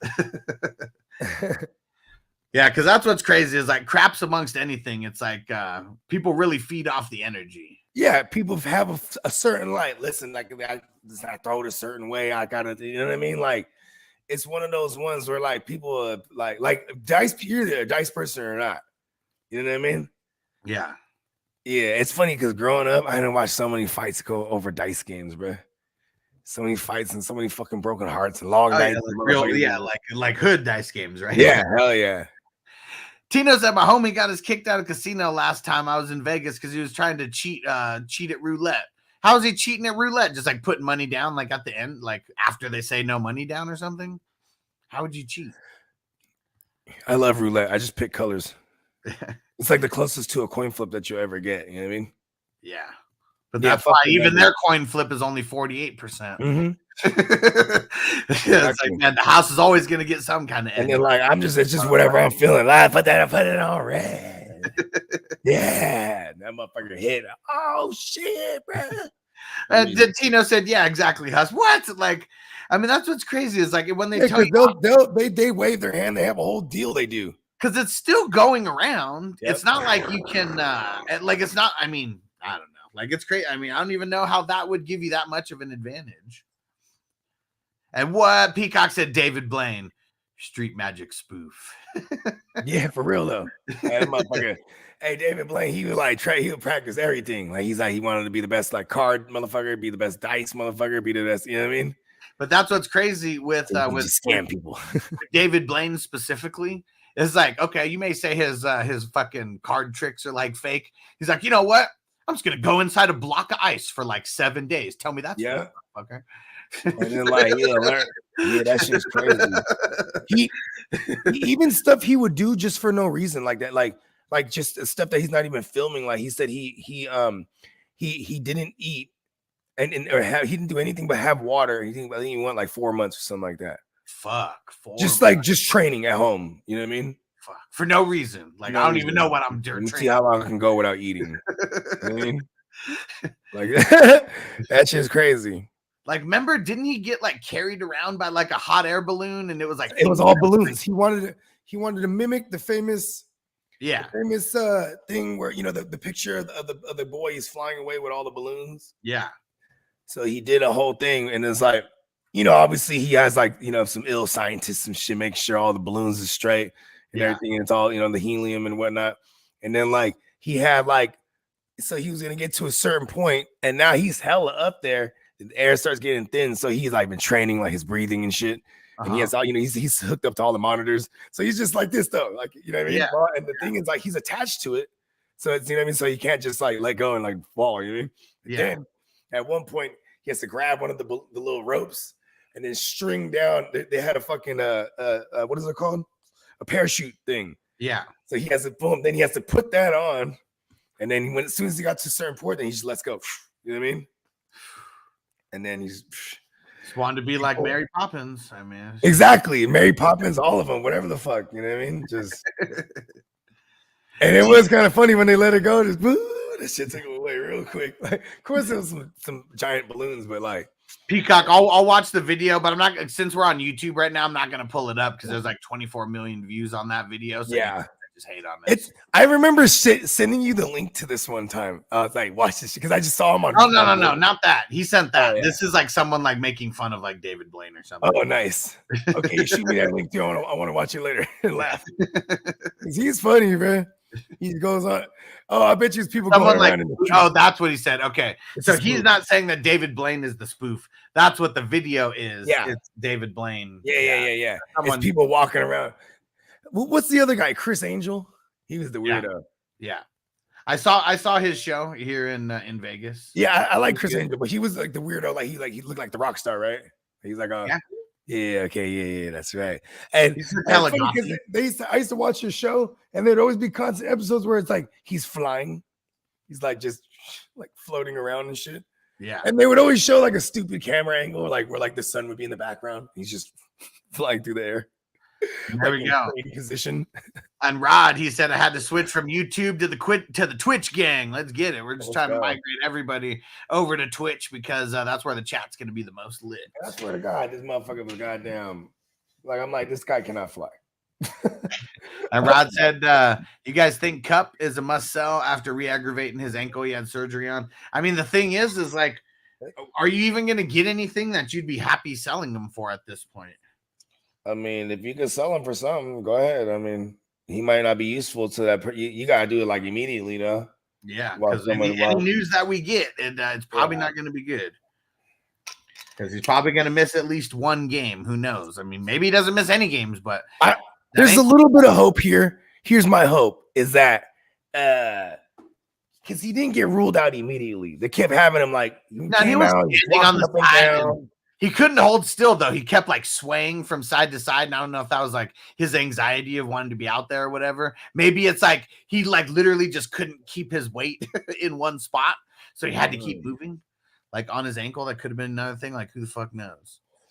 Where were they? Where was that game at? That was in LA, huh? I was gonna say it's not cold or anything. Like when they're inside. I don't know.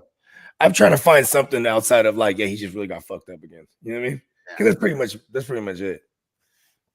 And Rod, don't forget, if you have Amazon Prime, you can subscribe on Twitch for free. I'm going to throw the link in there. Anybody who is not an official 420 crew member on Twitch, if you have Amazon Prime, you can become a member for free.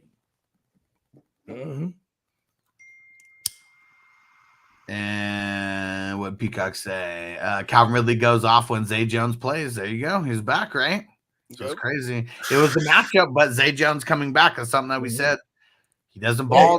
Zay Jones on the field for whatever reason. Well, it's just you just have someone else who could take the top off. So you got to have a safety. You can't just be relegated to fucking over the top on Ridley at that point. You know what I mean? Like, let's get it, Peacock. It is kind of weird though, because it is weird though, right? Because it correlates with it. Like every time I was trying to find out what the fuck's going on with my Calvin Ridley's, I'm gonna be like, okay, well, these guys, that was the only correlation. Here comes Zay Jones again. Like, you know what I mean? Yeah. Zay Jones, too, by the way, not a good dude in real life. And Tino said craps is fun. It's like a team game. Yeah, exactly. That's what's so fun about it. I think the issue with a lot of people when it comes to craps is being nervous about playing something that you've never played before and seeing like 1,000 different ways that you can bet. And so like every time when I would teach someone like how to play, if there was like, time to teach, there's time to teach. But I remember one time I was with my friend. This is like, I don't know, 2009 or some shit. It's like 2 years after I turned 21. and he wanted to play. Dude was like, he was just hitting numbers left and right. I was like, okay. I was like, it might be weird that I'm not going to explain what's going on. I was like, literally just copy my bets because this guy is money right now and shit like this does not happen that often. So I was like, just copy my bets. Don't worry about what I'm doing. When there's time, I'll explain. I started off with $40. It was a $5 table. He started off with $20 on a $5 table. I left with 400 and he left with 200. Oh yeah, it was hella dope. Hell yeah, when you get someone that's on fire like that, bro. It was 2 people back to back. It was insane. It was like one of the most fun times that I'd ever been on a craps table before. One guy comes up, he's rolling for like 30 minutes. And usually after that, the person comes up and they suck. They'll roll like 3 rolls and then crap out. But this dude after him, like a whole bunch of people left the table too. It was crazy. Like right after that crazy, because they probably made way more than I fucking made because I'm just betting $5 at a time, $5 and $10. I don't even really know what I'm doing yet at that point. And man, this dude comes up and rolls for like 45 minutes. He rolled even better than the dude before him. And them motherfuckers would probably hit like racks and it was out. Like, oh yeah, for sure. Like I said, if I knew what I was doing now, I would add racks because, like, I mean, this is someone who he's not missing number. Like he's literally like just number, and like, man, crazy. I still remember that. It was like more than 10 years ago at this point. That's how fun it was. That feeling. It's like, especially like even if he's not hitting his point. Oh yeah, it's better if he's not hitting the point. Yeah. Just keep hitting he's 5. not hitting the point. I know that. Yeah, just keep it alive. Just don't crap out. Because see, had I known now, because I remember he was hitting 5 and 9s like nobody's business, but he kept rolling 4, 6, 8, and 10, but he just wouldn't hit those. He was hitting the odd numbers like crazy. And like, had I known what I know now, I probably would have had $1,000. Like, yeah, because you just keep betting against him. Like he ain't gonna hit that point. Well, not betting against him. I'd have like $5, $10, $20 on the number. I didn't know that you're supposed, if there's someone that's that hot, you just keep pressing it. You keep pressing it and they take a big hit. And like the big hit of like him hitting it, you rake it in, then throw more down. Like, yeah. I'm always trying to get to 100. I'm always trying to get to 100. If I can get one of those numbers to $100, it's got to be a good day for that number. Nice. Yeah. Some of those for every 10, you're winning what, 17, 18? Yep. So yeah, you get 100 down there. It means you're hitting 150, 160, 170, whatever the hell it is, just when that number gets hit one time. Uh-oh. Who is that? Use a Korean, hit the stone cold drop. What up, Song?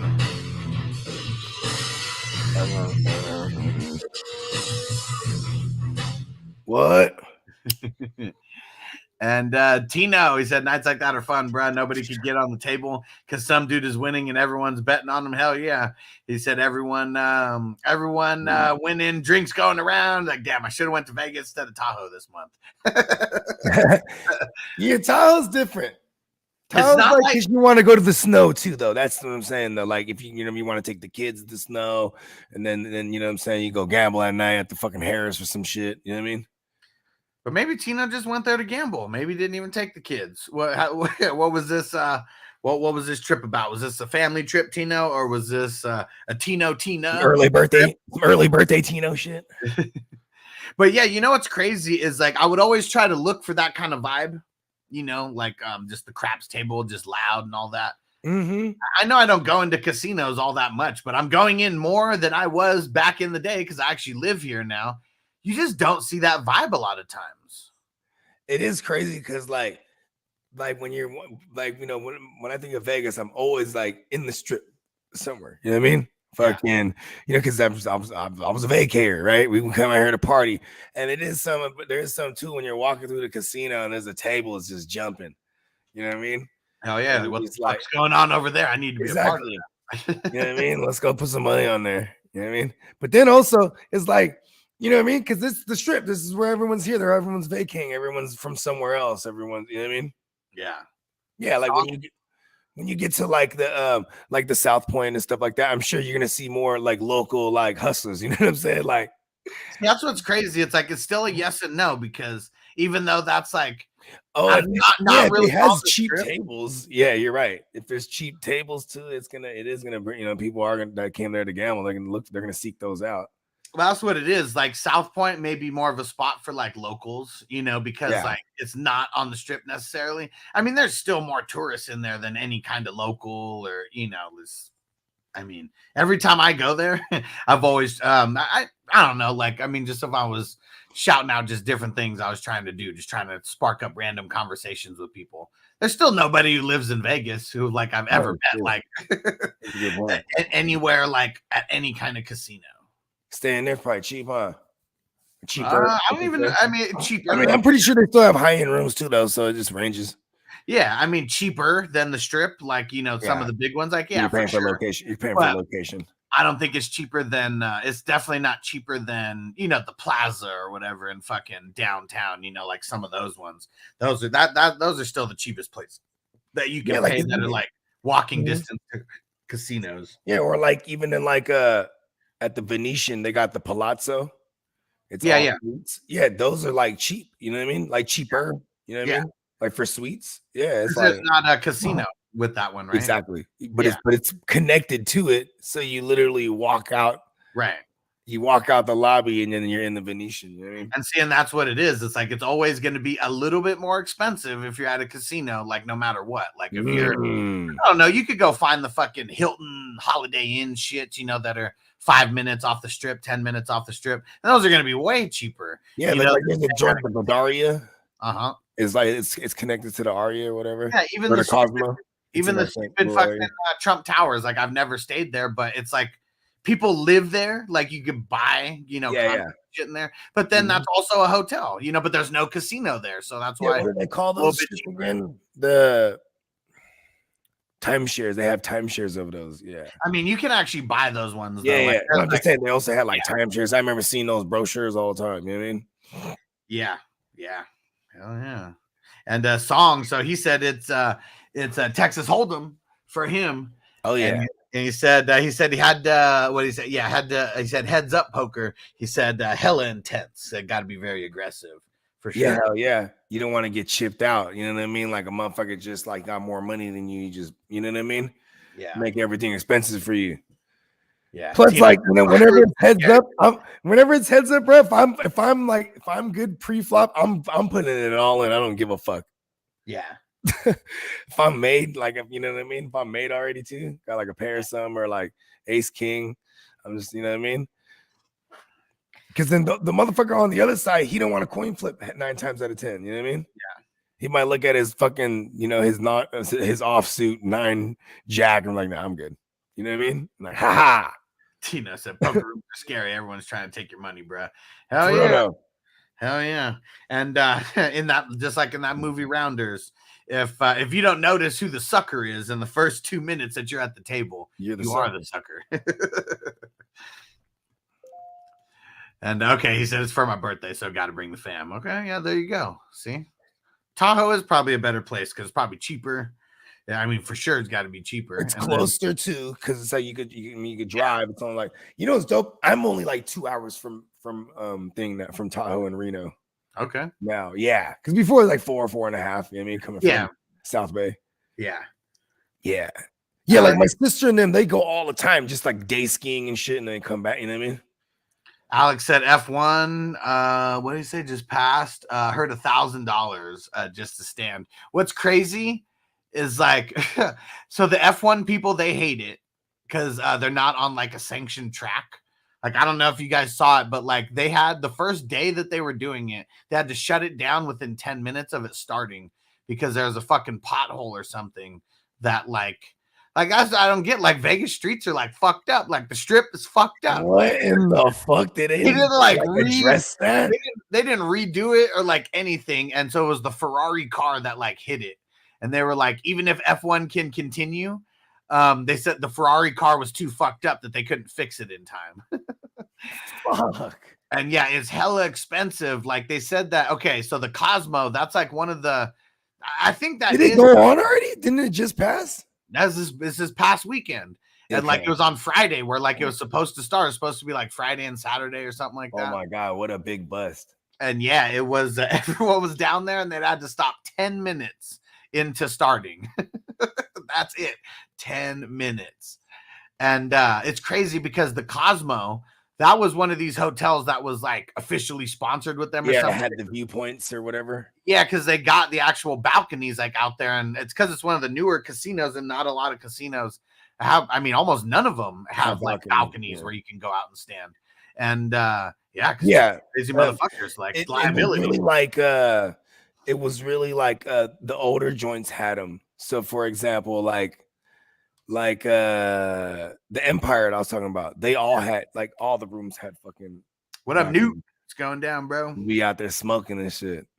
Yeah, and seeing like, yeah, it's wild. So they said you to even get on the elevator, it didn't matter if you were staying there or what the fuck ever. Like you had to go through security to get on the elevators that led to like the balcony rooms, and you had to have like a ticket.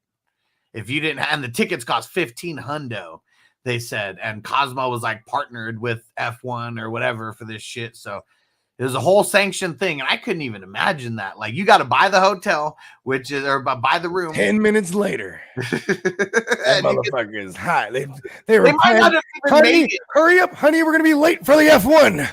I've been waiting for this shit for months. They legit might not have even been. They might have been so far into the track that they didn't see shit for that first day because everything got canceled like right away.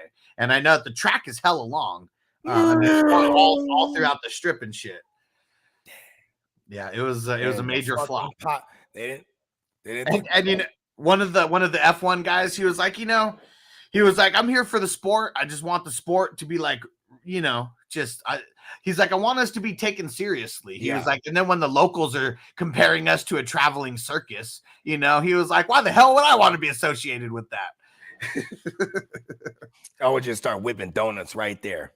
Because everything got shut down on the strip. Like, could you imagine that? Like, let's say you worked at the strip. You worked at the strip, right? And you were used to having like a way that you go to like just going to work. And there was like a hotel parking lot that you could, that you park in as an employee and all that. And all that shit. No, you can't do that anymore. Like for this day, you got to like take the monorail and shit and, park at the end of either end of the strip and take public transportation. Monorail. The monorail. Monorail. That was, what's his name? Who did that voice? The Newt said, I thought the whole Vegas idea was stupid as fuck. Everybody here did too. I think it was just such a spectacle that there's a lot of people who are excited of seeing what the spectacle like could be, like businesses and shit like that, like trying to take, just get their foot in the door on some type of thing. I don't know. Racing should be on a racetrack, right? For sure. Yeah. Oh, what? Tina said today I learned there was a race in Vegas. There's always races in Vegas. This one was literally on the strip. Yeah, like it wasn't at the racetrack. Like, right. Yeah. There's a racetrack. It's hella North Vegas. Like it's all the way. Yeah, I've been there. Because that's where EDC used to be. Okay. Yeah. I mean, there's a lot of shit that's there. Or I'm pretty sure they still do it there now, but yeah. I mean, they might, and I know they have a bigger spot though than that they've kind of sanctioned for fucking those massives. Yeah, and then now they got by the Circus. There's a whole spot right there where like used to be a parking lot and shit, and like might have even been like a whole structure, and like now it's just flat land, and that's where they do like crazy ass like just outdoor concerts and shit like that. I wanted to go. They had a fucking reggae one that was like a 3-day like reggae fest or whatever, and Revolution was like the headliner on Saturday or whatever, and I wanted to go. It just wasn't that long ago, right? Like September?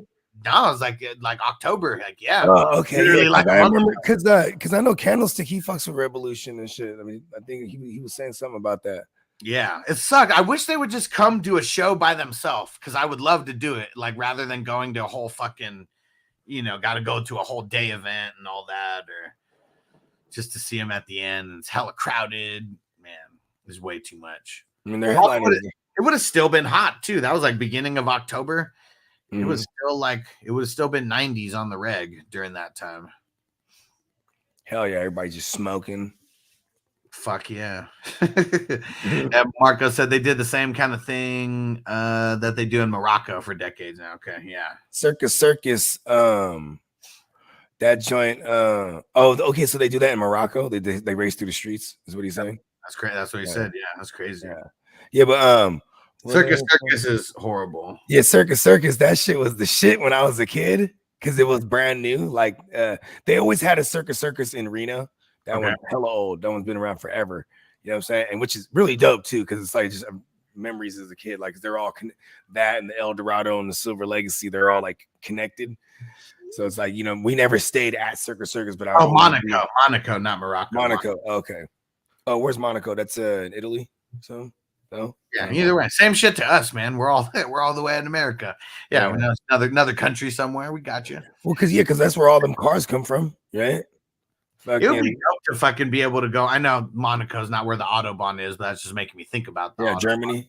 Yeah, like that'd be hella dope. Just go 200 miles an hour. Like people just know they got to get the fuck out of your way. Yeah, my dad was saying like they have like a thing is like when they start flashing, like high beaming you from afar, you got to move out the way because they come in fast. You know what I mean? Yeah, like ridiculously fast. Yeah, like he's like going like 140. Here's a guy, he's coming up, he's going like 200. Yeah, yeah, like hey, you gotta get the fuck out of the way. He's coming fast too. You know what I mean? You'll see him flashing his lights. Yeah. And Marco said, nope, it's in France. Okay. Is it the Autobahn or is that it kind of came when I brought up the Autobahn? Monaco's that city, right? So it's probably just where they do like the street races or whatever. They race through the streets or whatever. Yeah. Because where did F1 originate? Because F1's all the like the Porsche. I thought it was like European and all that. I thought it was somewhere in Europe that the F1 originated. Yeah, they race in all their race cars. The fucking sports cars, I should say. Yeah. Let's see. Yep. European Motor Racing Championships of the 1920s and 1930s is when it started. Cool. Yeah. Simultaneously, there were like the bootleggers in America. They were the ones building the cars, right? This is like the beginning of NASCAR because they had to like get away from the laws. You know what I mean? Yeah. So here they are. They're like, oh shit, they got these fucking, you know what I mean? These souped up whips. And they just start racing at one point. And then there we go. Marco said Monaco is a city, and is the state, and the city is Monte Carlo. Okay, Monte Carlo. And then you were right about the Autobahn being in Germany. And because I mean, the first time that I really heard about the Autobahn, it was on Jackass. You remember when they did the gumball race or whatever? You know, they were copying the cannonball race. Yeah. And they had people, so it was like one person got assigned to like a driver who had a car, and they were going like, I forget how many miles they were going. It's an insane amount of miles. Yeah, it's crazy too, because like there's like it's just all you smells like carbon, like burnt carbon. You know what I mean? Yeah, hell yeah, that shit's crazy. And you got to have those special ass tires, right? I mean, if you're going 200 miles an hour, you can't just have no regular Goodyears on that shit, like. I know. See, since it's European shit, right? German shit, you know, BMWs, Mercedes. So over there, it's not. They can probably just go to any shop and they have all these aftermarket parts, right? In America, you got to go to like only to the Benz joint, like you know what I mean? Yeah, that I like, felt only so to cool. The Beamer joint, like oh, you know what I mean? Like I felt really Benz, cool. That shit was annoying. I felt really cool driving the 5 Series around, you know, and like, but man, everything sucks with like those kind of cars. Like when you got to fix anything, like if I was ever gonna have a Beamer, Mercedes, or any European car now, I feel like I would only lease it because I just wouldn't want to deal with the bullshit. Everything's so fucking expensive for it. Yeah, you lease it and whatever fucking whatever like what year they throw year warranty thing, service thing they throw in, you just milk that, and then the next year you get the new joint for real. Yeah, I like my Hondas and Acuras. I could get them fixed a lot cheaper, and I could just go anywhere. Yeah, I mean the homie will know how to do it 9 times out of 10. Anytime I needed the oil change or fucking thing, even on the Benz, like one of my girl's cousins, he was a mechanic for foreign joints for hella long, you know what I mean? And we were just getting the light bulbs changed in the headlight. Anything, just like Peacock said right now, $400 to $600 for an oil change. Yeah, for sure. And fucking, I mean, the one thing that's good is that the oil, you don't have to get it changed, but every 10,000 miles or whatever. Like that's what's crazy about those joints. But hella expensive. Like shit. Like, can I just get it changed every 3,000 or 4,000 miles so I can pay a little bit less? My dad had because my dad, he outside of like getting some new shit, he would always like he had this Fiat, right? He had bought this Fiat and he had like flipped it, you know what I mean? Like, cause you know, it wasn't running and all that shit. And there was a guy, he had a shop, Joe's Fiat. And my dad would always complain, this guy, the fucking Joe always charging me. I'm like, he's the only motherfucker though. So, you know what I mean? No matter you gotta what, go to Italy or something. Are you going to Italy? You know what I mean? No matter what, supply and demand. I'm the only motherfucker who work on this Fiat. I think it was something like a Finfarina or something like that. The Fiat. I was like, where the fuck are you gonna get a goddamn radiator for the Finfarina? You're gonna go to goddamn Italy. You know what I mean? Of course, Joe's gonna charge you up the ass. Oh man, that shit's fucking. And then it's funny because he flipped that Fiat and it was running nice as he used that car I learned to drive on because it's like a big go-kart, you know what I mean? Yeah. And then check this out. He said at one point it was my Uncle Jamal, he always wanted this shit. Cause like Fiat guys are like, it's like a different breed, like you know, there's like you know what I mean? Like motherfuckers like they're like that the Fiat truthers and shit. He's one of them though. He always wanted to buy this one, and it was like I don't know, 1978 model or whatever, but it was a drop top, and it had AC in it. That was the thing. That was the kicker. It was like, you know what I mean? Because the original ones sell expensive. You know what I mean? They're worth money. You know what I mean? You know, my dad doesn't even know. Like he has like this rare, like you know what I mean? And he sells it to my uncle. And my uncle just drives it around to this day. He actually pulled up on me on that shit the other day. Like, damn, that brings me back. You know what I mean? It's so funny because my connection to Fiats. Yeah, is through Entourage, and like they're looking at Aston Martins or whatever. He's like, E, you're gonna love it. Italian sports cars are the way to go. He's like, I remember I had an Italian sports car back in the early 90s, and they were like, didn't you have a Fiat drama? It's like Italian nonetheless. Because they're like big old go karts. You know, that's the one where you wear the goggles and put the fucking the scarf over the thing. You know what I mean? Real sophisticated. Yeah, and you got your driver gloves. My dad used to be rocking this shit, man. Oh shit, that shit is funny. That's fucking. He was in his Fiat mode, you know what I mean? Like, oh yeah, taking the Fiat out. Got the driving hat, the goggles, the gloves, and everything. You know what I'm saying? And people love that shit. It is funny because you don't see those, especially, you know, or you don't see them like clean like that. You know what I mean? Right. Because I mean, you're talking 80s, right? Like that's what it was like this was like late 70s, but and then you know what I'm saying? It's just like it just looks like you just never seen this type of shit. Like first time I saw it was when my dad bought it. What the fuck is this? Like a go-kart. And Mark always said if you asked for a Beamer in Germany, you definitely would not get a BMW. So what's a Beamer? Like what would that equivalent be the equivalent to? Like a chop to the neck. You just can't even ask for a Beamer. Or maybe it's a derogatory thing. Would you call me? Oh, Beamer. Yeah, so what is it? BMW? Oh, because it stands for something, right? I never knew what the acronyms meant. You know what I mean? Yeah. They definitely made jet planes, engines for jets at first, right? Yeah, that's why I like the Beamers over the Mercedes. I was like, you know what? If I'm going to go with the European joint, I want to go with the European joint that used to make like fighter jet planes and like all this shit. I bet they got some real muscle in there. Yeah, well, okay. All right, Marco, I'm not sure. I'm not sure how to pronounce this. We need him to like leave a voicemail of how to pronounce it. Because it's like berry-ish, motorin, worky on Tom something shaft. BMW. It's fucking hella long. I mean, that's why they couldn't put that on the hood of a car, though. You know what I mean? Nah. You need like a wraparound like sticker to go all the way wraparound. That motherfucker has 72 around letters. the whole thing. The whole 72 car. characters in that motherfucker. They're like, you know what? BMW. And Peacock said Toyota the way to go, to be honest. I mean, shit, if you had what's the we Toyota? got a Highlander right now. What's the pickup that Toyota has? The 4Runner or whatever? Like the Tacoma. Yeah, the Tacoma. Mm-hmm. It's crazy. Badass.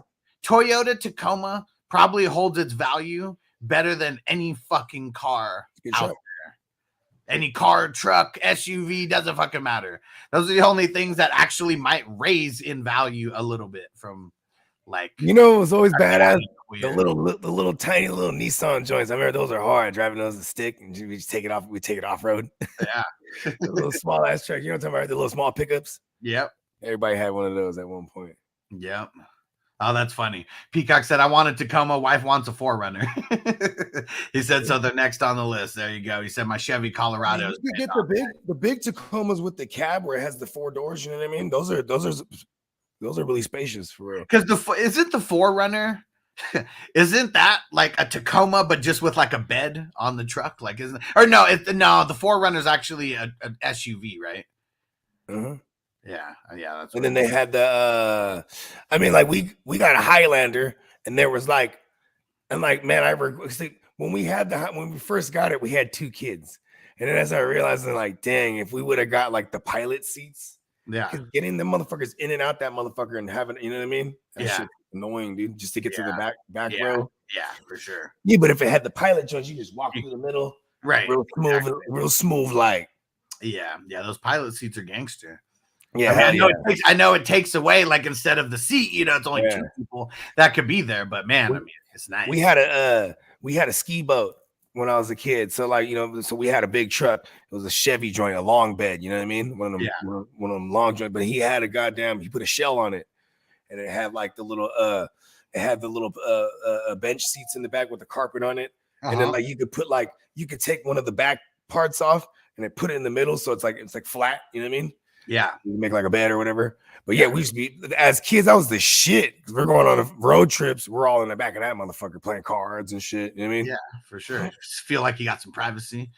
Yeah, hell yeah. You know what I'm saying? Yeah, that shit was a shit. And Toyota won. He said, I'm a Toyota technician. Definitely the most reliable vehicles. Mm-hmm. Yeah, hell yeah. And it's like fucking Sand, man. They just know what they're doing, man. They know what they're doing. Okay, so what? Lexus is like the same shit, right? Lexus, because Lexus is Toyota, right? Yeah, that's what I'm saying. Like I mean, it's just like Acura. It's just like Acura. Like if you wanted to get a higher end like Toyota type of shit, you go. Well, I think like Lexus is to Toyota as Acura is to Honda. Like it's like their premium, model. Yeah, it's basically the same shit, but like. Well, I mean, the engines are nicer for sure. Yeah, like, for I sure. mean, yeah. I mean, Lexus got some sports cars too. You know? Right? Yeah. They got some fast joints. And Peacock said, nice. He said, free advertising, Toyota won. Yeah, bro. It's funny because once the homie was working at the Toyota, so we just all of a sudden had all of us had Toyotas at one point. Point. You know what I mean? Yeah. He's in there getting everybody good fucking. Song said the new Tundras are fire. Man, see what I really. It's a giant ass truck. Yeah, see, I would like to have a truck. I guess I just feel like, man, like, I don't know. I couldn't be one of the douchebags. And like, I'm one of those dudes. I'm small enough. I'll fall out of that motherfucker when I'm getting out. I would feel like every time I open the door, I have to fall in this motherfucker. I don't know, man. I don't know what it is, but yeah. What are the other ones? The Avalanche. I mean, those are the fucking huge ass ones. I think that's Ford though. I don't think that's Toyota. Oh, my bad. Yeah, but yeah, I think the Avalanche is like that huge ass. I mean, it's probably the equivalent of a short bed truck, but it's like an SUV type of. I know. Doesn't Toyota got something like that similar? Well, yeah. See, they have Chevy Avalanche. That's what it is. Chevy, and yeah, because it's the Ford F-150 and F-250 and F-350. That's what their fucking trucks are. And yeah, I think the F-350 and like the F-150. Yeah, those motherfuckers sound beastie, bruh. Yeah, it's fucking. That's meant to haul a big load. That is for sure. Mm-hmm. And Tino said douchebags don't drive in giant ass trucks. LOL. Listening to his mob in his giant truck. I think he mobs a Suburban. Suburbans are dope too, though. But yeah, my oldest cousin. He has a big ass Suburban. Yeah, hell yeah, that thing's fucking huge. Yeah, we used to mob hella deep in the homies Suburban. We'd be all, you know what I mean? Motherfuckers is all the way packed to the back. Okay, Tino's got the Tahoe. Oh, he got a Tahoe thing. Nice. There we go. I like it. I'm not mad at the Tahoe. See, that's I thought about a Tahoe one time because when we were about to buy a new car, I remember Candlestick was like, "Yeah, you should buy our Tahoe," and I was like, if it had a pilot seat, that you know what I mean, I might have been with it. Yeah, you know what I'm saying. Yeah. And what song said the new Tundras are smaller this year, like a Tacoma. Oh, for real? What? That's Crazy. cool. Because the Tundras were always like really fucking huge and annoying. Like I thought. Yeah, what is it? They're long bed joints, right? Usually, well, I know that.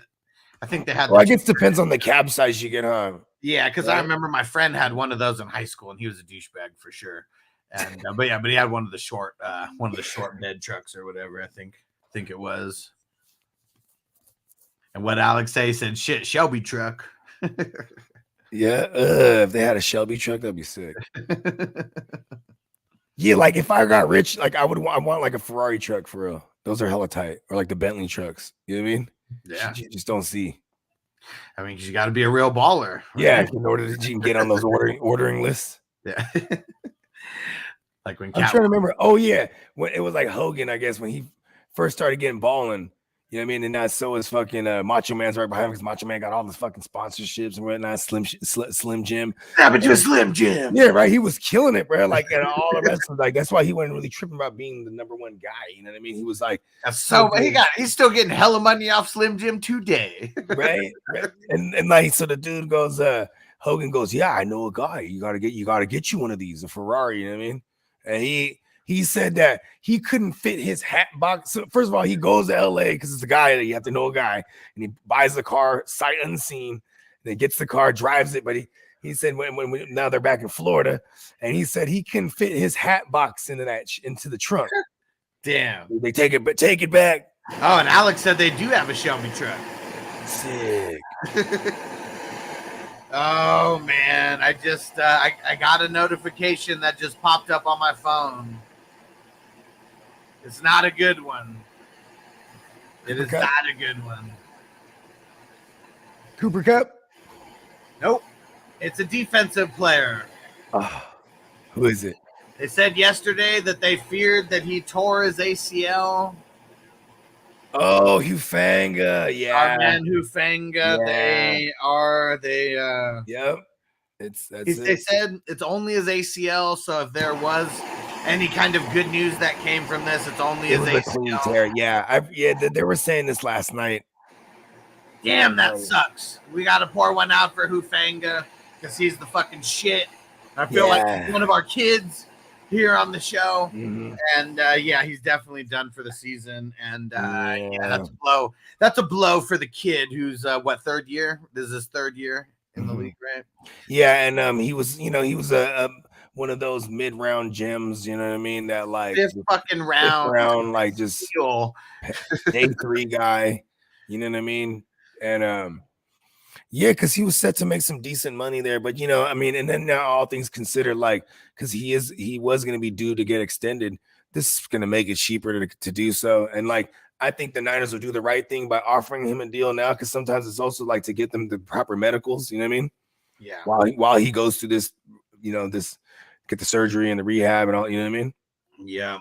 So let's pour one out for our man Hufanga.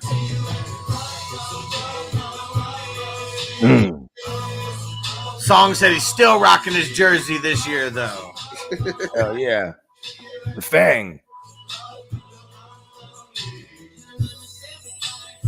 Damn, that sucks. I mean, I knew it was bad. You just hope, right? Like, maybe it's just like an MCL or something like where he doesn't need to like this massive fucking recovery. Yeah, let's put you on the spot now for your Niners. How does this affect the secondary? Like, who's the backup coming in? It's Brown. I mean, Brown was getting in there. Okay. If I remember correctly, I mean, I was in and out from watching the game in here because I only go in like during commercial times because we're like superstitious.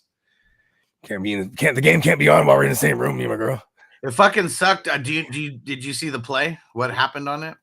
Yeah, it was Rashad White fucking shaking him out of his boots, and it instead of coming downhill, he kind of stopped and slowed down and let Rashad White dictate his movement. Yep, and he reacted, and Sucks. Non-contact. I mean, it was zero contact on that. Happens all the time. You know what I mean? You know what they say too is that the ACL might have been so stretched that it was gonna pop sooner than later. You know, that's how Dalvin Cook's was too. Dalvin Cook, like if you remember, it was a big breakaway run for like 30 yards, and he just no one's around him. He's gonna house it, and he just falls to the ground. Right? But they said because it could have just been any moment. I mean, OBJ's was the same thing the first time. They said it just could have been any moment, like, you know what I mean? Yeah, and Sam, I haven't heard anything about Bosa's injury. We're talking Joey Bosa. He left. Yeah, and they fear he might have a thing too. He's always fucking getting hurt, so I would just expect the worst for him until we hear something. Yeah, didn't they fear season ending too for him? I can't even remember, dude. It's like this. What was annoying is when he was being carted off. They're like, yeah, he's one of the best in the game. Like, man, no, he's not. Fuck no, he's not. What the fuck? I mean, he's like, I guess it sounds shady. Like he's one of the top 30 at the position. You know what I mean? Like, yeah, he's definitely top 32 at the position. You know, that's for sure. And Marco said, didn't they say something about season ending with Bosa? The way that he was crying, getting carted off the field, I think he knows that something is really bad. Like he's had these kind of injuries before. Like he would know. And I think today's date? The 20th. Okay. Yeah, last week though. Last week of this. Yeah. Let's hope. We got 2 more days of this before we get out of this Mars Scorpio house. Leave our fucking Chiefs and Eagles players alone, okay? Please. Please. Yeah, because this has been insane. That shit is crazy. And I wonder if like this is crazy that there was an explanation for it though. We're gonna have to go back like every 2 years, because he said this is every 2 years that this happens, and we're gonna have to look up, you know, these end of October, you know, November like games to see it's the Scorpio season period. Like we went through the whole Scorpio season like this. Yeah, but it's the every 2 years with the Mars Scorpio, you know, clash. Yeah, that's what I'm saying. Like we go through the whole Scorpio season like this every 2 years. Like where Mars is we're in Mars's house for an extended period of time. So this would be it's 2023, so it'd be every odd year. Every odd year that we're talking about this. Yeah, this will be good info. This is something we're gonna have to do in the off season. Yeah, we might be able to go back to like 2021 and 2000. Yeah, we'll go back just over the last 10 years or so. So a couple more pieces of news here. Rodney McLeod, I know he's not too IDP relevant, plays for the Browns, safety, season-ending injury, bicep injury, and the Joe Flacco watch. He said, they said DTR. They said DTR starting in Denver this week. All right. And let's see. We're gonna get out of here pretty shortly. Been rocking for 2 hours on this Monday. And Sam's I'm down by 1 point. I got Kelsey and Mahomes tonight. He has AJ Brown. You think I win? I mean, I like your chances, just the 2 players as opposed to 1, and you guys are pretty much even. 1 point is nothing. Yeah, I think you got this. All right. And don't forget, everybody who's watching on YouTube, we're always going to keep migrating people over to Twitch, because that's where we got the memberships. We got the custom emojis. Everything is back over there like we had on YouTube. Everything that YouTube is like hating on us. And so, yeah, get over to Twitch and download the Twitch app. So if you don't have the Twitch app, it's literally TWITCH. Go download the Twitch app. And I believe it's like Twitch Live Gaming is what it actually says there. And yeah, when you're a member, you get to use all the dope emojis like Peacock just threw in there right now. Hell yeah. And I'm always throwing in my bongs or the dabs, just so people know how I am intaking at the time.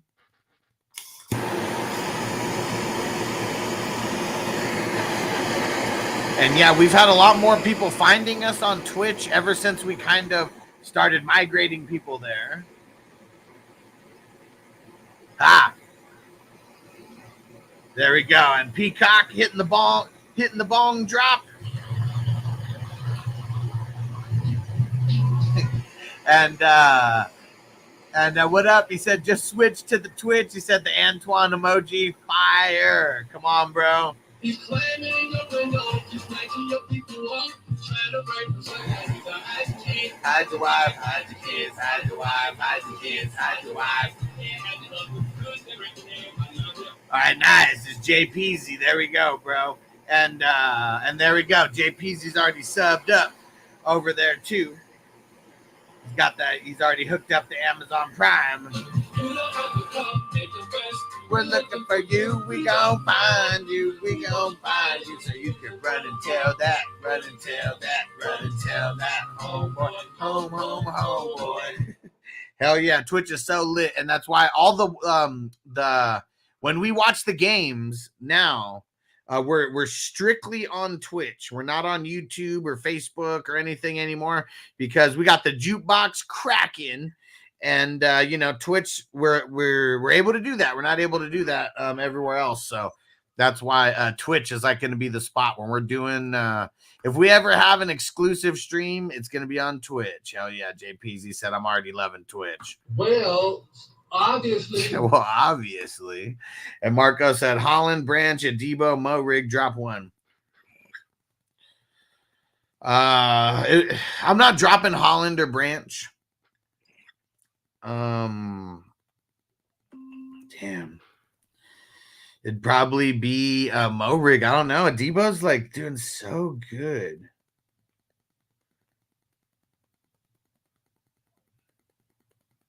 Uh-oh. Geno news.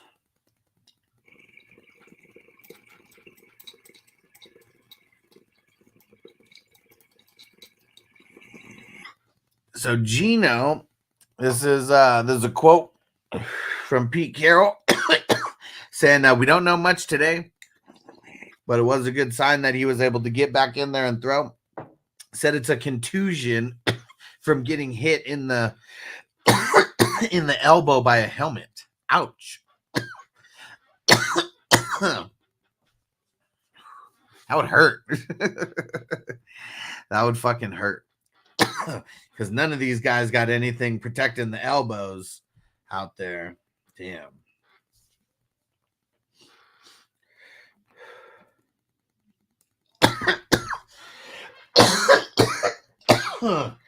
Whew. All right.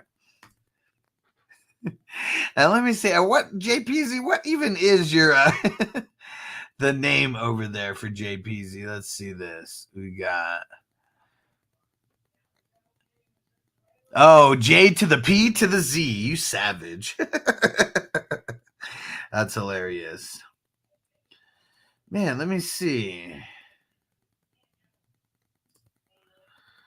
I wonder why. So it's showing you got the Prime Gaming JPZ, but it's not showing that you have that you're a 420 crew member. I wonder why, because both are connected. And I'm gonna add you as a mod also, JPZ, so you can get the sword like everybody else over there. All right. Squad it up. Got to get the squads with the swords. Hell yeah. So go ahead, JPZ, throw in another comment, and you should see the sword now. What did Peacock say? Said I played Kirk and McLaurin over Nico Metcalf. Luckily, I still won. Yeah. Yeah, because Nico what did Nico end up doing yesterday?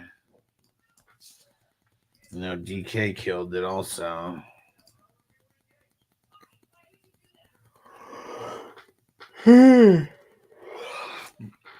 Let's see.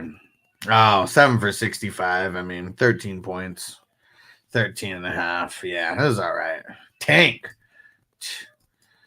Yeah, let's see. What did DK do yesterday? No, DK had a day.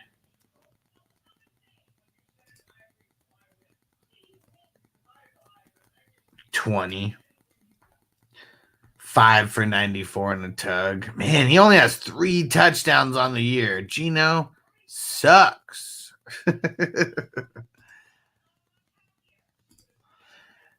And okay, Newt said my most owned wide receiver share. Okay, is Nico. Nice. How many leagues you play in, Newt? And he said in that same league, I played Dobbs over Josh Allen and sat James Cook for Pacheco. I just got lucky. Hey, better lucky than good, you know. And it was a bad week for a lot of people, like for sure. Bad week for a lot of people. And yeah, see, crazy that people just wanted to sit Josh Allen. He ends up as the number 3 QB on the week. Insane that Tommy DeVito is somehow the 5 on the week. That's insane. And Newt said my week was awesome, to be honest. My week was actually really, really good as well. And not that I was surprised, but it's because everybody had bad weeks. Like, that's what's crazy, is like just everybody had bad weeks.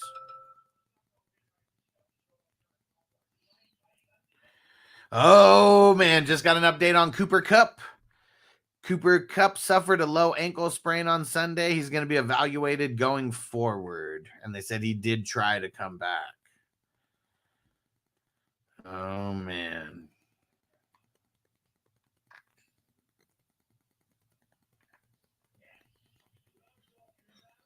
Damn, I caught some close. Man, I think I'm going to win in all 3 vampire leagues this week. Let's see. Oh, shit. No, one of them I'm going to lose. Unless A.J. Brown scores less than 7 points somehow, but that ain't happening.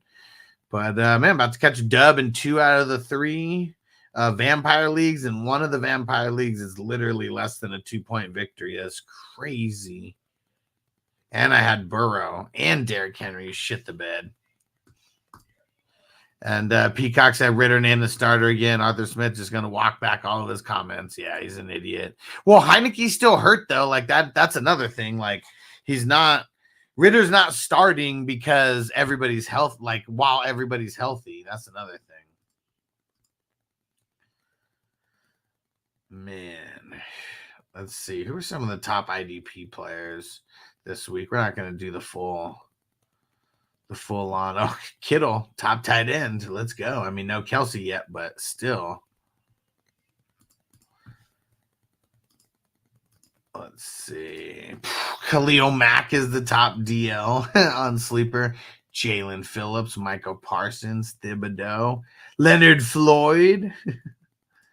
Who's K. Henry? KJ Henry, completely out of nowhere. 0 points on the season until last night.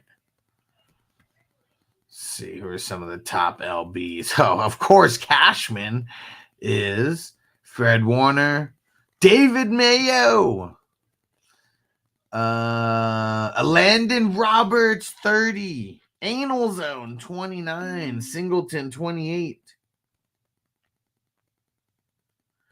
Mike McDaniel said that A-Chain was feeling better this morning. It's the same knee, but won't require surgery. He said the team continues to get extra feedback and opinions and will take it day to day. And the Newt said Parsons got me 28. Let's see. What did Parsons get over here? He got 30. So I'm assuming you're not playing on Sleeper because it probably was the 2 QB hits. That was the difference in the points there. He said Okereke got me 30. Let's see. What did Okereke get over here? Okereke got 26 in IDP 1, 2, 3. And they said Anal Zone got 33. Get in the zone. The Anal Zone. Yeah, see over here, Anal Zone got 29. So a little bit of a difference in scoring there. We use IDP 1, 2, 3, which is the default on Sleeper. And Tyrell Dotson, 25 points.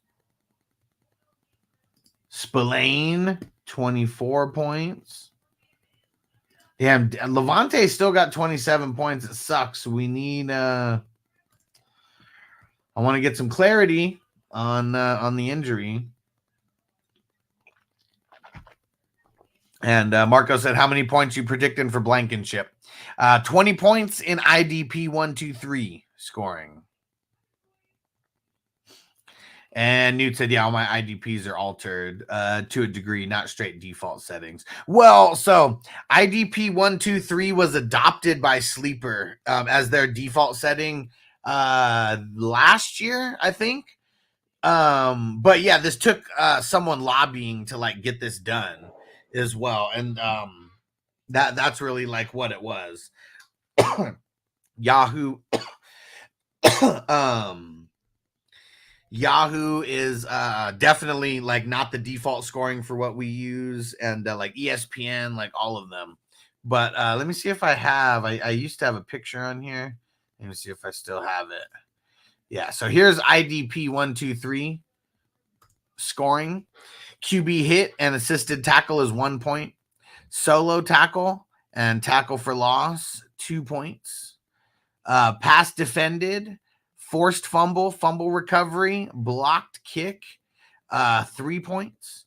And then sack, touchdown, interception, 6 points. And this was Jordan from IDP Army. He's I think he's taking a little hiatus from creating content.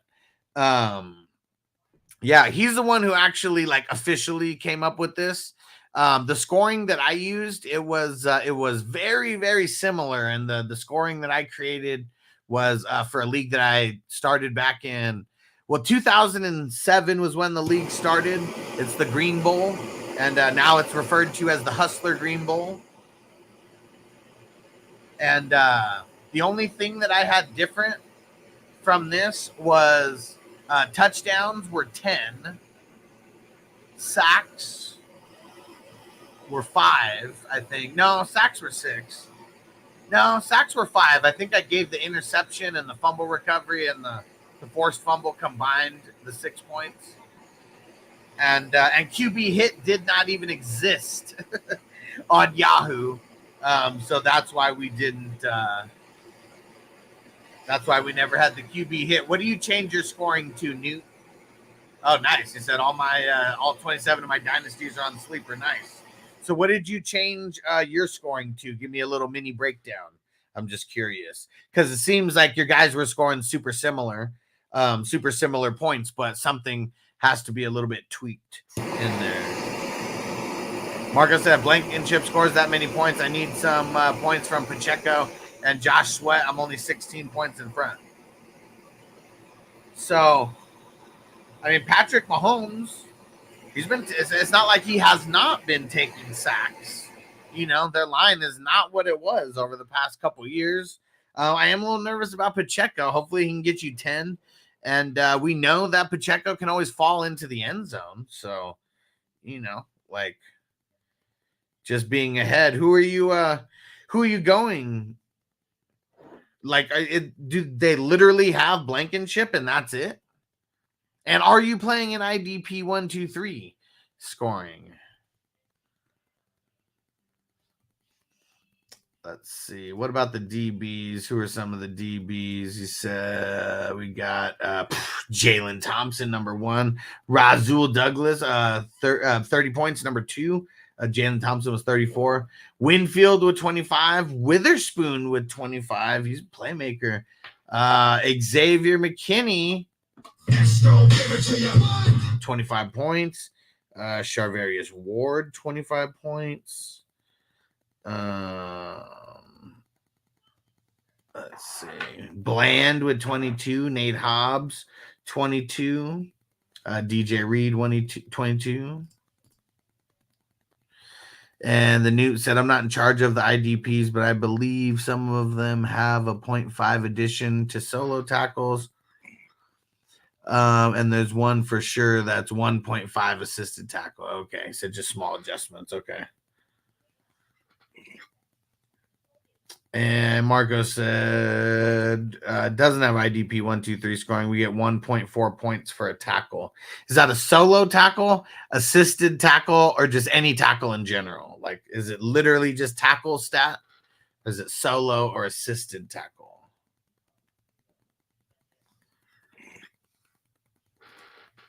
And Peacock got another chiropractor visit this afternoon, considering not eating until after so dude doesn't squeeze out my lunch instead. Oh, man. Yeah, for sure. Because, like, a lot of times when they're doing their back, don't they have it to where there's, like, a lot of pressure being pushed on your stomach and core and all that also because you're, like, you know, the bottom of your back just being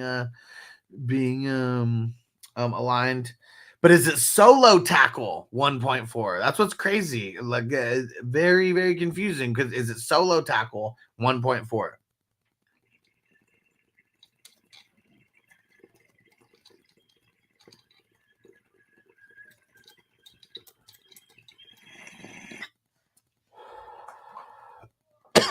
Uh-oh. Newt, not a fan. He said, bro, I hate the chiropractor. I have 2 bulging discs for my 15 years in the moving industry. Damn it. I feel it. It's like a lot of heavy lifting, I'm sure. Okay. And Marco said it is a solo tackle. Okay. So, I mean, that's not that bad. I mean, I think I'm not sure what the default is on a lot of Yahoo and ESPN, but I swear it's like 1.5 for a solo and 0.75 for assisted. So I feel like you guys are right there. He gets most of his points off of tackles. So he said, yeah, it was painful last week trying to get a knot out of my muscle in my neck and back. He said, hopefully they get it all out this time around. Yeah, because you said, what was you said you couldn't even like turn all the way. Like you couldn't even move your neck all the way to like one side, right? Or some shit like that. It was that bad. Oh, Marco, it's still the fucking NFL app, and I hate that app. Oh, man. The last time that I played on NFL.com, it was literally because we had multiple representatives from NFL, which we should have just played it on Sleeper. But yeah, we had Adam Rank and Marcus Grant, like they were both in the league. And so since they were both NFL like employees, I said that I would do it on the NFL app. You know, I didn't know if that would like help, help the cause of them playing. But yeah, that was a fun league, and hat tip to our man Stu, who that league was for. Oh man, shit. Peacock said I was like Zoolander. I couldn't turn left. Ouch. Hell yeah. Newt says tackle is king. Yes, sir. The old anti-NASCAR approach. Oh man. What up, Nicholas? He says, salute y'all. He said, I need 26 points from Mahomes, Kelsey, and Rice. Feeling good, knock on wood. Yeah, for sure. I mean, I know last week kind of gives a little cause to pause, right? Because we see that, like, 26 points if they have a real shitty game, like those 3 people might not even, like, get you that. But I would say on most weeks, especially if there's a week where, like, Patrick Mahomes actually has, like, a decent matchup, like, against teams that are just giving up a lot of points to QBs and just passing yards in general. That is the Eagles. So we'll see. This is going to be like their Super Bowl for both teams, though. Like, I mean, this is going to be big. This is going to be a real, real big game. And Marco said, are trying to league on Sleeper, but from what I hear, people don't like Sleeper at all. Well, here's, I guess, what you got to find out. Like, find out why they don't like Sleeper. I mean, you just got to ask. And I like to ask, and some people are like, it doesn't matter why, okay? Like, I just fucking don't like it, all right? But trust me, Sleeper is by far, like I am a fantasy football connoisseur, okay? I am always looking, for the best way to play, the best, settings options that I can put. Sleeper is by far the best. Like, the way that I would rank them, okay, if I had to rank like the top 4 are Sleeper, Yahoo, NFL. I still like NFL more than ESPN. But yeah, those are the top 4, like per like top 4 used. Okay, those are like the 4 ultra like mainstream, ones, and that's how I'd rank them. But like, yeah, there's so many more besides that, though. Like, we're going to be playing on Fan Tracks for the NFL playoffs. And a lot of people don't like that But even like me as a connoisseur, if I can't play on something versus like actually playing on something, I could do everything from my phone and it's an app. And, you know, looking up players was a little bit different, but it was still good enough. It was still good enough to get the job done. Sleeper's like the only one that keeps like changing things like year after year to like improve the product. And they're like, that's another thing also. Like, look at this. Out of all 4 of those companies that I mentioned, Sleeper is the only one that is a fantasy football website / app. Yahoo, this is one of their little offshooted things. ESPN and NFL, like a fantasy football app, that's definitely one of their little small offshoot things that they do to just get advertisers. If they weren't getting advertisers, you know, on these apps, they wouldn't even have them. They wouldn't even have them because they wouldn't even know what to fucking do with them. Yeah, see, look at that. Peacock said Fantrax is all right. It could be worse. It could be MFL. Exactly, which that was one of the only options for a while. And luckily it was Bogard who put me up on game about Fantrax. He was like, hey, you should check this out over here. And as soon as I saw it, like I was like, oh, next year we're playing on that. It's way better than MFL. Like we were already knee deep in MFL in the league at that time, so it's not like we could change it. And Newt said, I like it more than any currently. Yeah, for sure.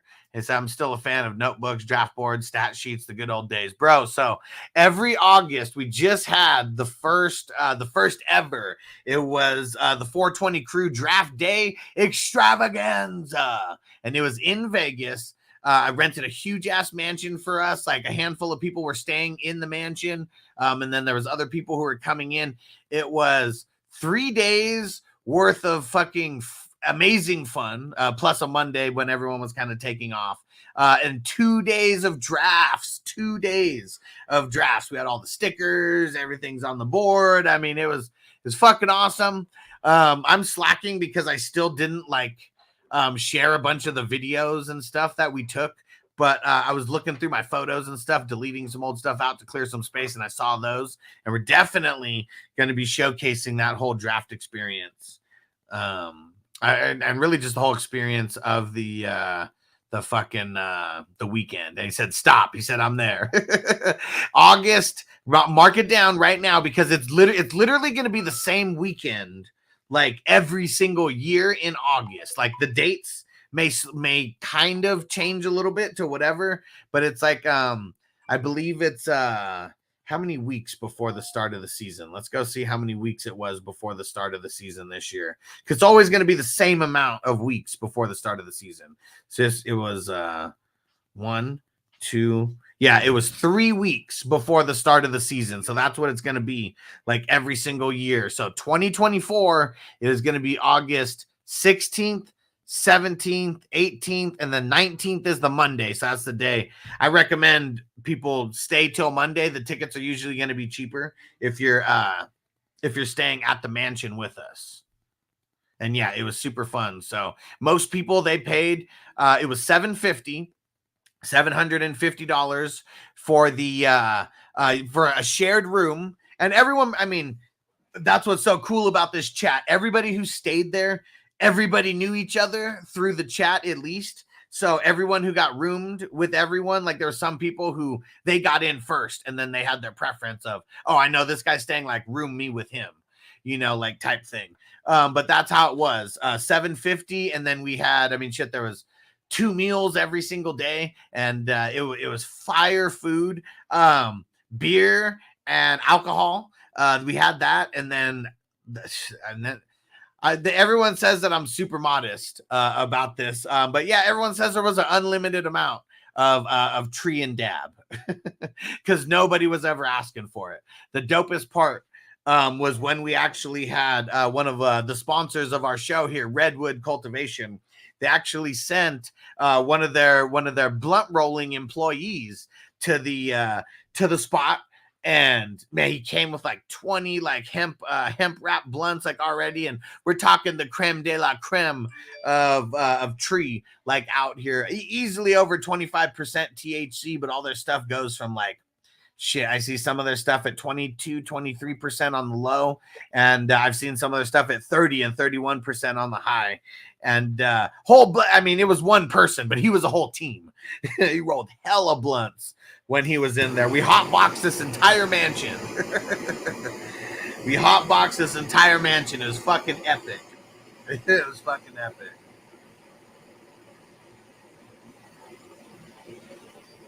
And what up, Will? He said Jets are going to start Boyle. Just saw that. Yep. He is, Zach Wilson is out. Finally. Why did they wait so long? They need to beat they need to beat the Dolphins.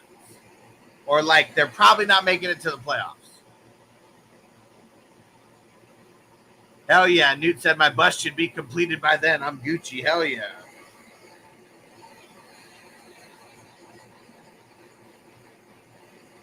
And Peacock said, I'm tallying up the scores on a piece of paper on game day. I did one back like in 1998, 99. Yeah. I was like, this shit's crazy. Yeah. It's insane.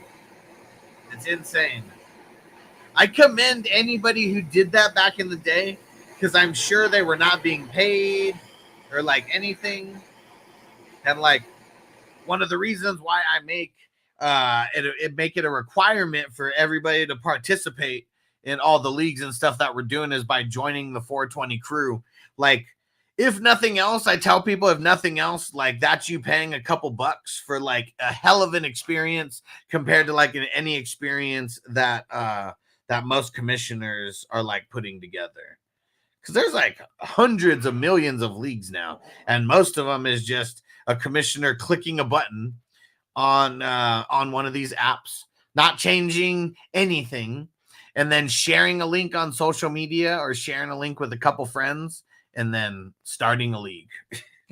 There's like zero thought into it. Every single league that you guys play in with me, there's so much thought and trial and error into every single league that you guys play in.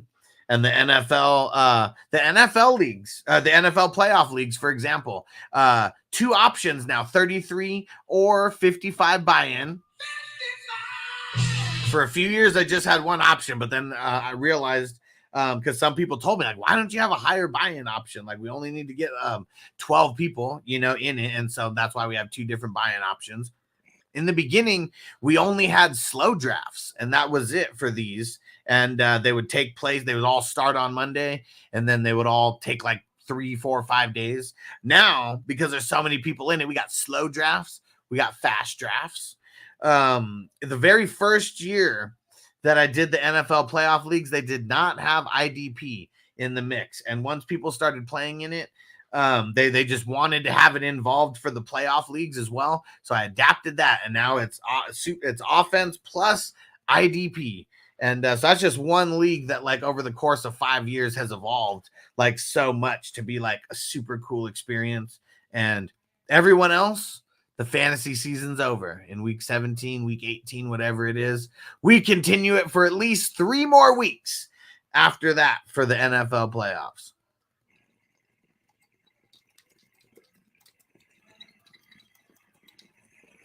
And if you guys want to get a jump start on that now to make sure that you are in the loop, go join the crew. If you are not there, 420crew.org. You want to be over there. That's where all the links are getting posted and all the communication is happening there. So that's really why you want to be there. Like, you can't miss out on the updates and the notifications and like all that stuff. So like, you really want to be there. Like, we got a whole app of where we're communicating, multiple chats and things like that in there. And you want to be there. It's like Patreon and Twitch. Those are like the 2 apps that you gotta have now if you're gonna be like in the mix, just fully in the mix. And Nicholas said, feel so bad for my buddy, lost Burrow, so he traded a couple 2024 and 2025 picks for Wilson to field the team. Like, man, he kind of did that to himself there. Like, that's insane. And he said, I never even got to start him. Ouch. Yeah, I mean, that's tough. When you trade from desperation It, desperate times call for desperate measures, man. And fuck, you either smoke or you get smoked. And man, your boy got smoked on that. And what willpower say? I think management was really pushing for Zach Wilson. No coach would keep him without some kind of pressure, like from the top. And what they say? And he said December 2nd for Rodgers' possible return if the Jets are in the playoff hunt. They need to start Boyle to see if they can get Rodgers back, even if he could only play if they were in the hunt. Yeah, see, that's what's crazy, because like whether they're in the hunt or not, Rodgers might come back, right? Like I know that like if he's not, he's only going to come back if he really can come back, like if he doesn't have the like all the mobility or like whatever, like I really don't think he's going to come back whether they're in playoff contention or not. But it's really just like this modern medicine that's happening and this new technique from this one guy, and we'll see. And Marco said Zach Wilson probably has some nudes of Salah's wife. I mean, he just got benched. Shit. Just got benched. And Will said, my niece drafted Rodgers and Burrows, and now she has Stafford and Mayfield. Ouch. Yeah, it's tough. It really is. It really is. Like, I drafted Watson and Cousins on like so many teams, and like, yeah, it is. It's tough, man. It really is. I'm in the mix. Thank you, Marco. Appreciate you. Yeah, I did. I went through last week, and I got all my records and everything. And it's crazy. My dynasty leagues, I'm killing it. I'm 165 and 105, and my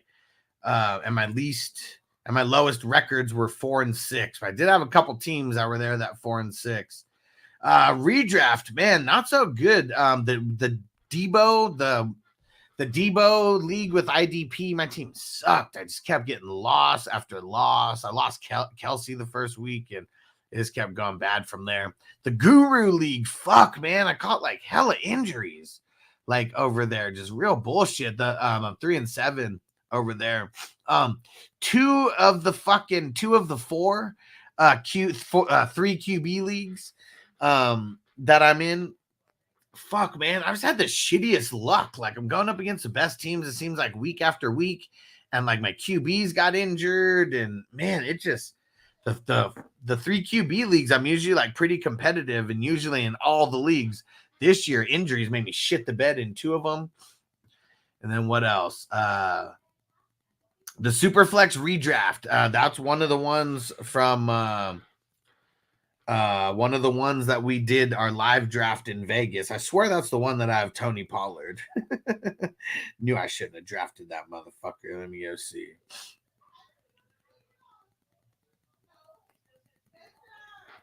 Let's see.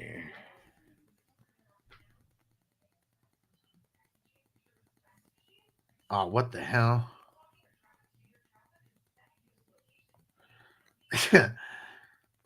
What the fuck? Yeah, I got a lot of injuries on this team, but then even I guess I'm doing it to myself as well, because I have a whole ass roster spot that's like open. And like, who the hell can I pick up in this game? Like, I just need anybody. It's a flex spot that's open.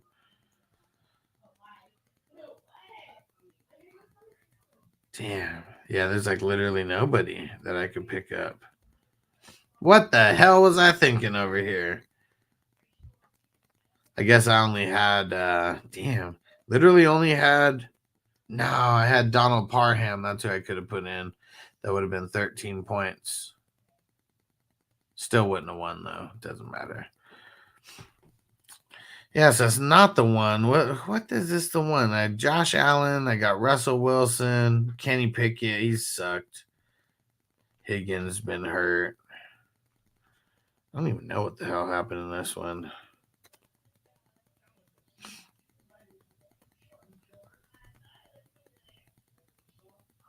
Oh, Garrett Wilson, Najee, T. Higgins. Yeah.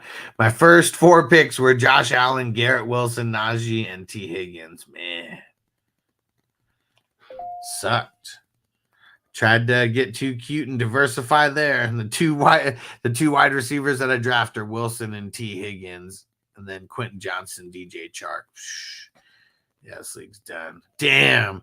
I drafted Miles Sanders. I missed on everything in this league except for Josh Allen. Fuck. Marco said pick up Jacob Copeland. All right, let's go see if he's available. Yeah, that was a horrible draft. That was me trying to diversify and add the 102. That was horrible.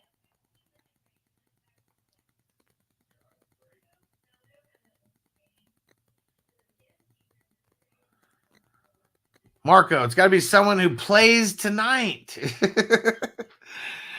It's got to be someone who plays tonight. Those are the only type of people that I might be able to. Newt said never bought into the Najee train. My gut just told me no. Yeah, it sucked because we saw good and bad like things from him. That's what sucked. Yeah, Najee killed a lot of my teams. Let me see. Yeah, who the fuck? Like, there's definitely no like random Chiefs fucking player, is there? Oh, what? There's waivers in this one, so I can't even fucking pick up anybody even if I wanted to. Will said pick up Tony or Sky Moore for tonight. Man, fuck Tony. I'll go Sky Moore. I'll go Sky. I want to score more.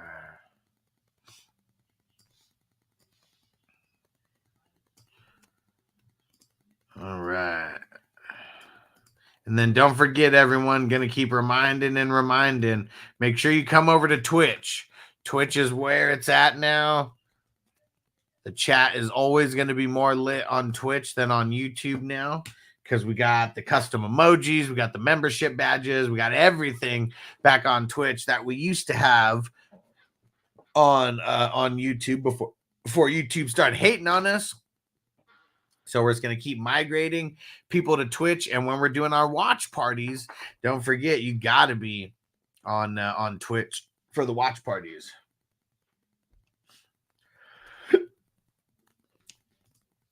Johnny, what up?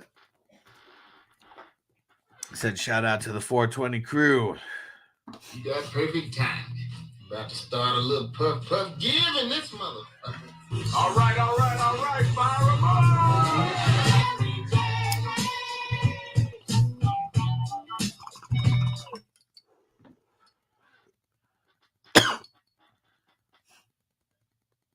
Oh, what? Will said just deleted Twitch. What happened? He said YouTube.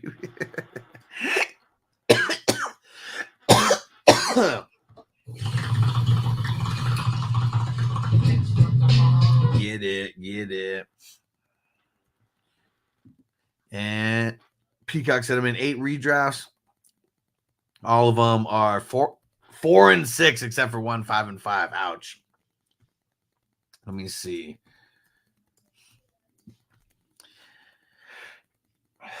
My best record, I have 2 teams that have 8 wins. I've got 4 teams in redraft that have 7 wins. And then 4 teams that have 6 wins. And only 1 team that's 5 and 5. And Will said Rumble and Entropy are good as well. Yeah, but I don't know how to do, like, I need someone to help me with that because I have no idea how to like stream on those and how to integrate it into the shit that I already have going. That's the tough part. That's the real tough part. And Newt said, hey, if you make the playoffs, it's anybody's game. Hell yeah. Especially this year when there's so many people hurt at the QB position and these super flexes. There's not a lot of people are like really stacked at QBs. and it's because so many peeps got hurt. Here we go, and then Peacock 6 dynasties, 4, 6, and 4, and then 1, 4, and 6, and then 1 is 7 and 3. Okay. Marco said 9 and 1 in one of the best ball league is my best record. Nice. Yeah, see, I know. Let me see if I even have any. Yeah, so actually, as of last week, I had 1, 2, 3, 4 out of 74 teams. I have 9 wins in. That's it, just that. Let's see how many 8-win teams. 1, 2, 3, 4, 5, 6, 7. 7. Damn. So I at 11 out of the 74 are 8 wins or better. Let's see. I have a bunch of 7-win teams. 1, 2, 3, 4, 5, 6, 7, 8, 9, 10, 11. 11. So 22 out of 74 teams are 7 wins or better. Nice. Will said 22 and 0 in my dynasty league with IDP. Nice. Yeah, I my undefeated team, my undefeated streak came to an end. I had one dynasty team that was undefeated at 9 and 1 2 weeks ago. Caught a loss. The team scored the most in the league by far, and I scored the third most. Yeah, just wasn't good luck. And then let me see. How many 8-win dynasties do I got? 1, 2, 3, 4. So 5 out of my 27 are 8 wins or better. Let's see, 7 wins. I got 1, 2, 3, 4, 5, 6, 7. So that's 12 out of 27 that are 7 or better. Let's see how many have 6 wins. 1, 2, 3, 4, 5. So what was that? 17 out of 27 are 6 wins or better. 17 out of 27. Let's see. The last would be the 5. So we're still hanging on. 1, 2, 3, 4, 5. So that's 23 out of 27. I'm 5 and 5 or better. I feel pretty accomplished about that. Only one of them is offense only, and I'm 7 and 3 in that one. All the other ones have IDP. Peacock said probably the worst fantasy season I've had so far.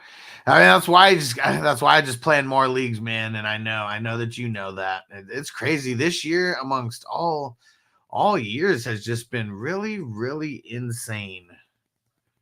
Really insane. My record, though, for all these, I have 121 total teams. 74 of those are best ball.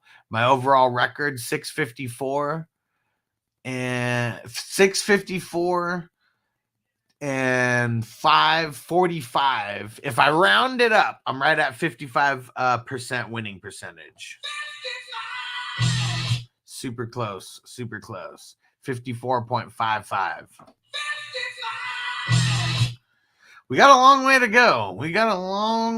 go. These next 3 weeks, we're talking, I mean, shit. And this week's not even done yet either. So we got week 12, 13, and 14. Like, man, we got to make these moves. And I'm not even talking about just, trades like waiver wires. We got to be on it for these weeks. So tomorrow we're going to have a very important waiver wire episode for sure. Peacock said I'm so close to 500. This week will likely put me over. Let's get it. And not mathematically eliminated anywhere just yet. That's even better, as long as you're not mathematically eliminated. Because I even looked at some of my teams where I'm 3 and 7, and like, I just got to win. I just got to do my part, and I got to win. And if I do, and I win out, we might be able to get back in the mix of some of these. We just got to win out for those last 3 games. It's like, got to get on a 3-game winning streak, get on a tear. Peacock said, give me the power, I beg of you.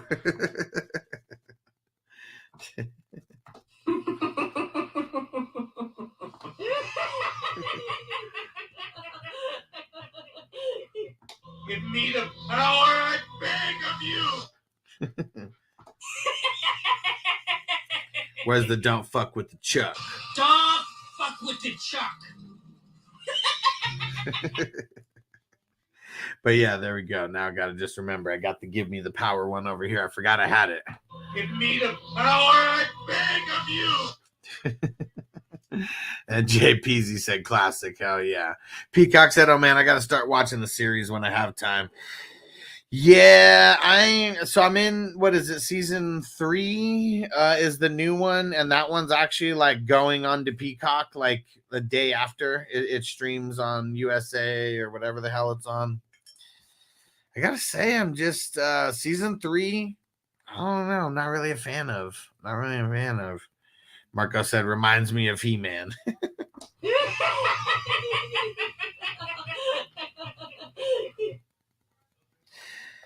All right.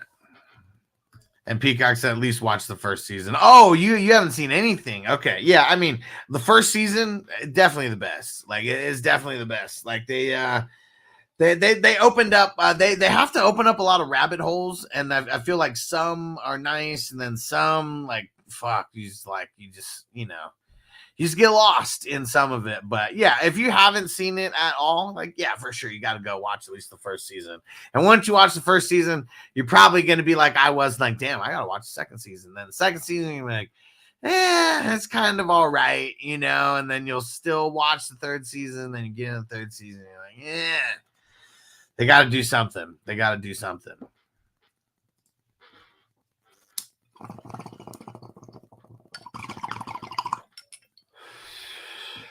But I'm pretty impressed with my dynasties this year because I really improved some of these teams that were like really shitty.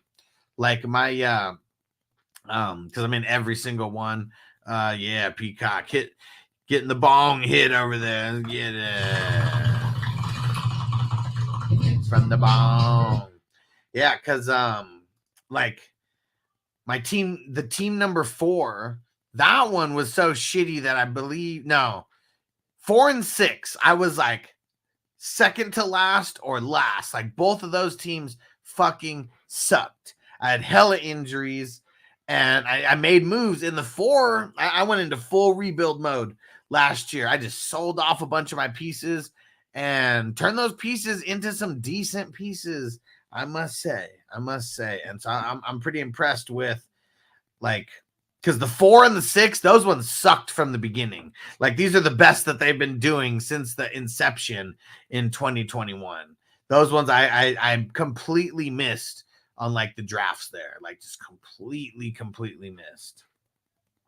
That was the 2 cute diversification teams for me in those dynasties. And so now in 2023, finally, third year into these where I'm in the mix for the playoffs at least. Dynasty number 1, I won last year. I'm about to beat the number 1 team. Bogey lost in this one. It was a bad loss for Bogey, so this one is gonna give me more separation in second place, and I'd be tied with the first place team, but I think he just might have me in points still. Number 2, I've never been able to win. The team's kind of sucking this year. Number 3, I won in the initial year. Haven't won since. Number 9, I won in initially. Man, that team is staying alive, but it's not that good. Team 7, I'm going for it. I haven't been able to win that one. That's been one of the most competitive dynasties out of all of them. And I'm 8-2, and I just bought CMC for A-Chain and 2 firsts, and I'm feeling pretty good about it. And Marco said, my best win this year by far was in the Dynasty 2 where I beat you by 0.12. You son of a bitch, Marco. Man, you got to get into one of the IDP ones with us next year. Because, yeah, it's crazy. Like, I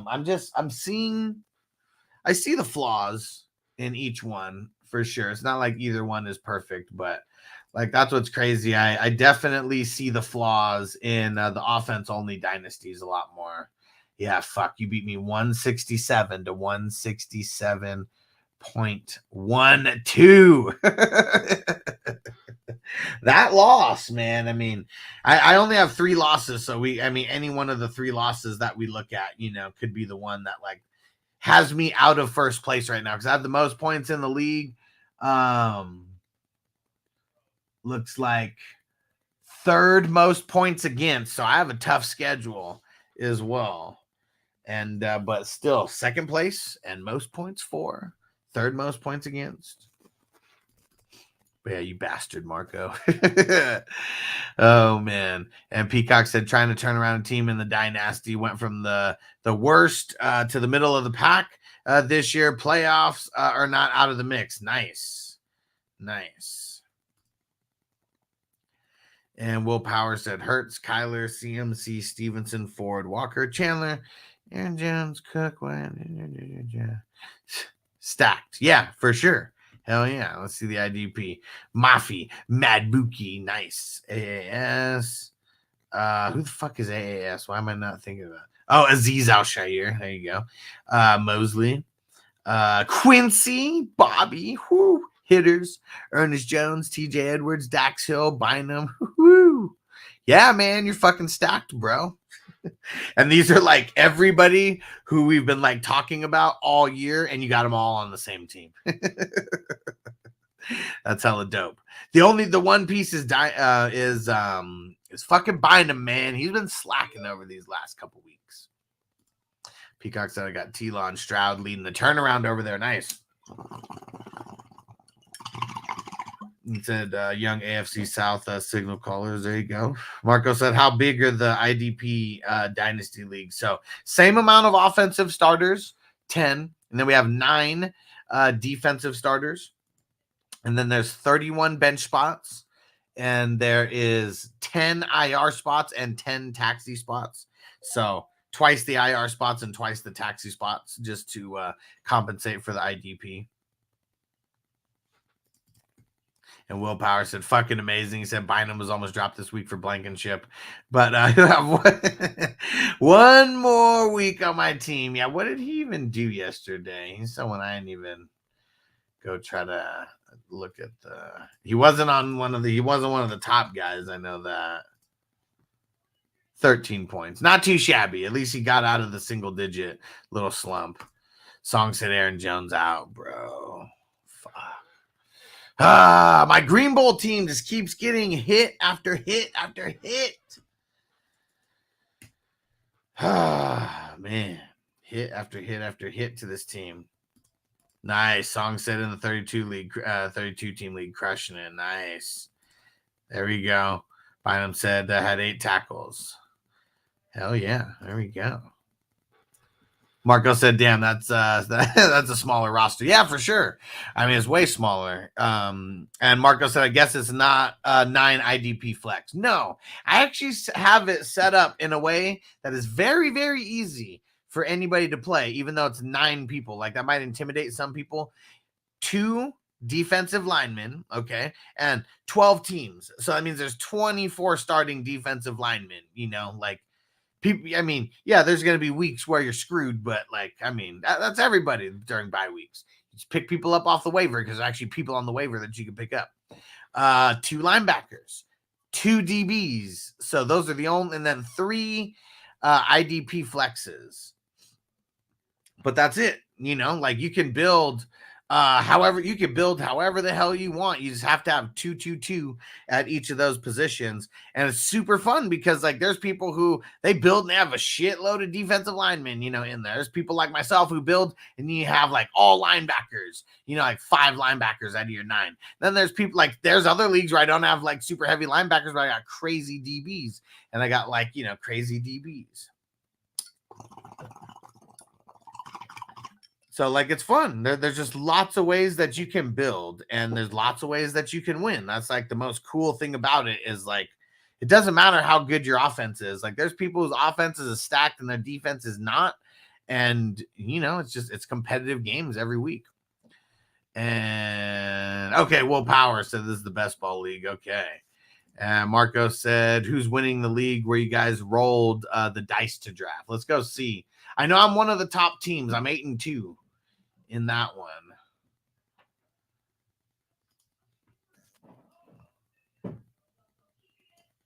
Damn, it's a hella close game, and I think Guru's going to get me tonight. Unless, hopefully, Jerick McKinnon just gets, like, no points. Let's see. So, as of right now, Silky Johnson is number 1, 8-2. He's got the points. I'm number 2, 8-2. Derek, Guru, and Big Tons are all 7-3. So, shit. I mean, this is real top-heavy over here. Top 5 teams, very top-heavy. And then Dennis at 5-5 is right in the 6th spot there. Peacock and Candlestick right out of the mix. Just one game out of the mix with Dennis. And Peacock actually has Dennis in points.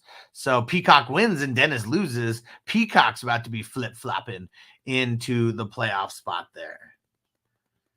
And Peacock's definitely winning this week. Zucru's team shit the bed. Dennis is winning this week, though, as well. Bogey's team shit the bed. Kidda, his team's been shitting the bed all year, but he's catching a well, I mean, maybe. Candlestick's not all the way out of it. Big Tons catching a dub. Ooh, Derek is about to catch a dub over Silky Johnson. So that's good for me. But yeah, the top 5 teams, it's anybody's ball game over there. And yeah, all I got is Drew Tranquil tonight. Let me see. So Spencer's beating me by 1.5 points. I got Drew Tranquil. He's got Jerick McKinnon and Rashee Rice. And I'm hella nervous about the Rashee Rice. That sucks, man. I got Kenny Pickett. Oh, fuck. And I have Jalen Phillips on the bench.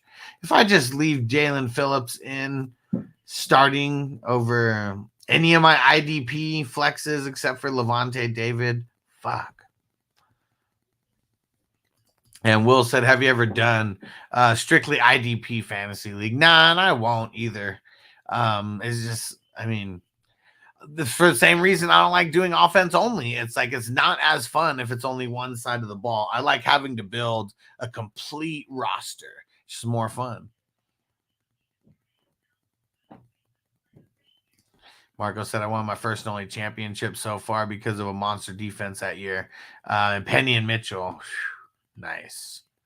Peacock said, I think I have the highest points this week. As of right now, you do for sure. Guru, I mean, he's projected the highest, which sucks because, of course, I'm going against him when my team fucking balls. But going up against Spencer the Guru, and he's projected for 372, which I hope he falls. Way short of because he's got Jerick McKinnon. Hope Jerick McKinnon gets negative points somehow. And JPZ said, you're right, House. One of my dynasty leagues, all my QBs are hurt except one. I've only been running one RB, but yeah, the IDPs are holding me down for sure. And I know it because there's leagues where I'm winning in where my QBs are fucking hurt. Like, man, I mean, it's been inevitable this year. Like, everybody's QBs are like hurting. What up, Uncle Buck? He said, I need 9 more points from Rashee Rice. Let's get it. And Uncle Buck, join us on Twitch, bro. Make sure you come over to Twitch because that's where it is. That's where it's all going down at. What? Marco said, I forgot I had Rashee Rice on my taxi squad. It's funny, man. Like, if your team is stacked, like, you might not go down to the taxi squad. And Will said, yeah, man, totally agree. I think it would be interesting to do IDP only draft just for shits and giggles for one time. Yeah, and I've done that. We've done like IDP only mock drafts, and those were kind of fun and interesting to see like where people actually went. I think you can still go search it on the channel if you just search like IDP only mock draft. I'm sure that it's on it's on the channel somewhere. We did like a year or two ago, and it was fun. But yeah, I definitely wouldn't want to play in a league with just IDP only. That would be way too boring. And Marco said, I had Antonio Brown that year too. That was the year the Bucks won the Super Bowl. So the year that he actually like balled and did good. All right. Well, I think we're going to get up out of here and we'll be back for Monday Night Football. You got to be on Twitch. I'm going to always do my best to do a little pre-show where we get on every single platform and just remind people, like, when the game starts, we're going to be on Twitch only. But yeah, everybody just start migrating to Twitch. YouTube's doing too much hating on us, and I probably should have made this switch a little bit earlier where we're pushing people over to Twitch, because we got the memberships and the membership badges, and we got the custom emojis and all of that. And so that's what it's all about. You know, we're going to get more people over there, and I'm going to be going and reminding, people who used to follow on YouTube religiously, just keep getting over to Twitch and go join the crew. 420crew.org. Join the crew. We got playoff leagues that are going to be coming up real soon here. We got the raffle that's coming up first week of December with jerseys, Heisman swag, Tikal, Tyson and Tyson 2.0 swag, Flour Mill, the dopest grinder in the game. This is an $80 grinder right here. Someone is going to be walking home with that, or at least walking to their mailbox to pick it up. And yeah, Peacock said Twitch is lit. Hell yeah, the way more emojis. We got all the custom emojis that we had on YouTube, before YouTube started hating on us. So it's the same type of feel, and everybody's over there on Twitch on the reg. So yeah, I appreciate people who are doing double duty and doing Twitch and YouTube and reminding people to go to Twitch, because that's where we're migrating everybody over there. That's where it's at. Let's do this bowl for the crew.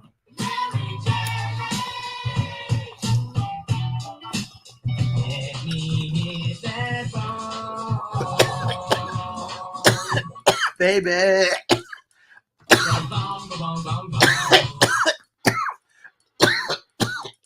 I'm living a vida that smoke God. Man, ain't nothing wrong with smoking weed. Weed is from the earth. God put this here for me and you. Take advantage, man.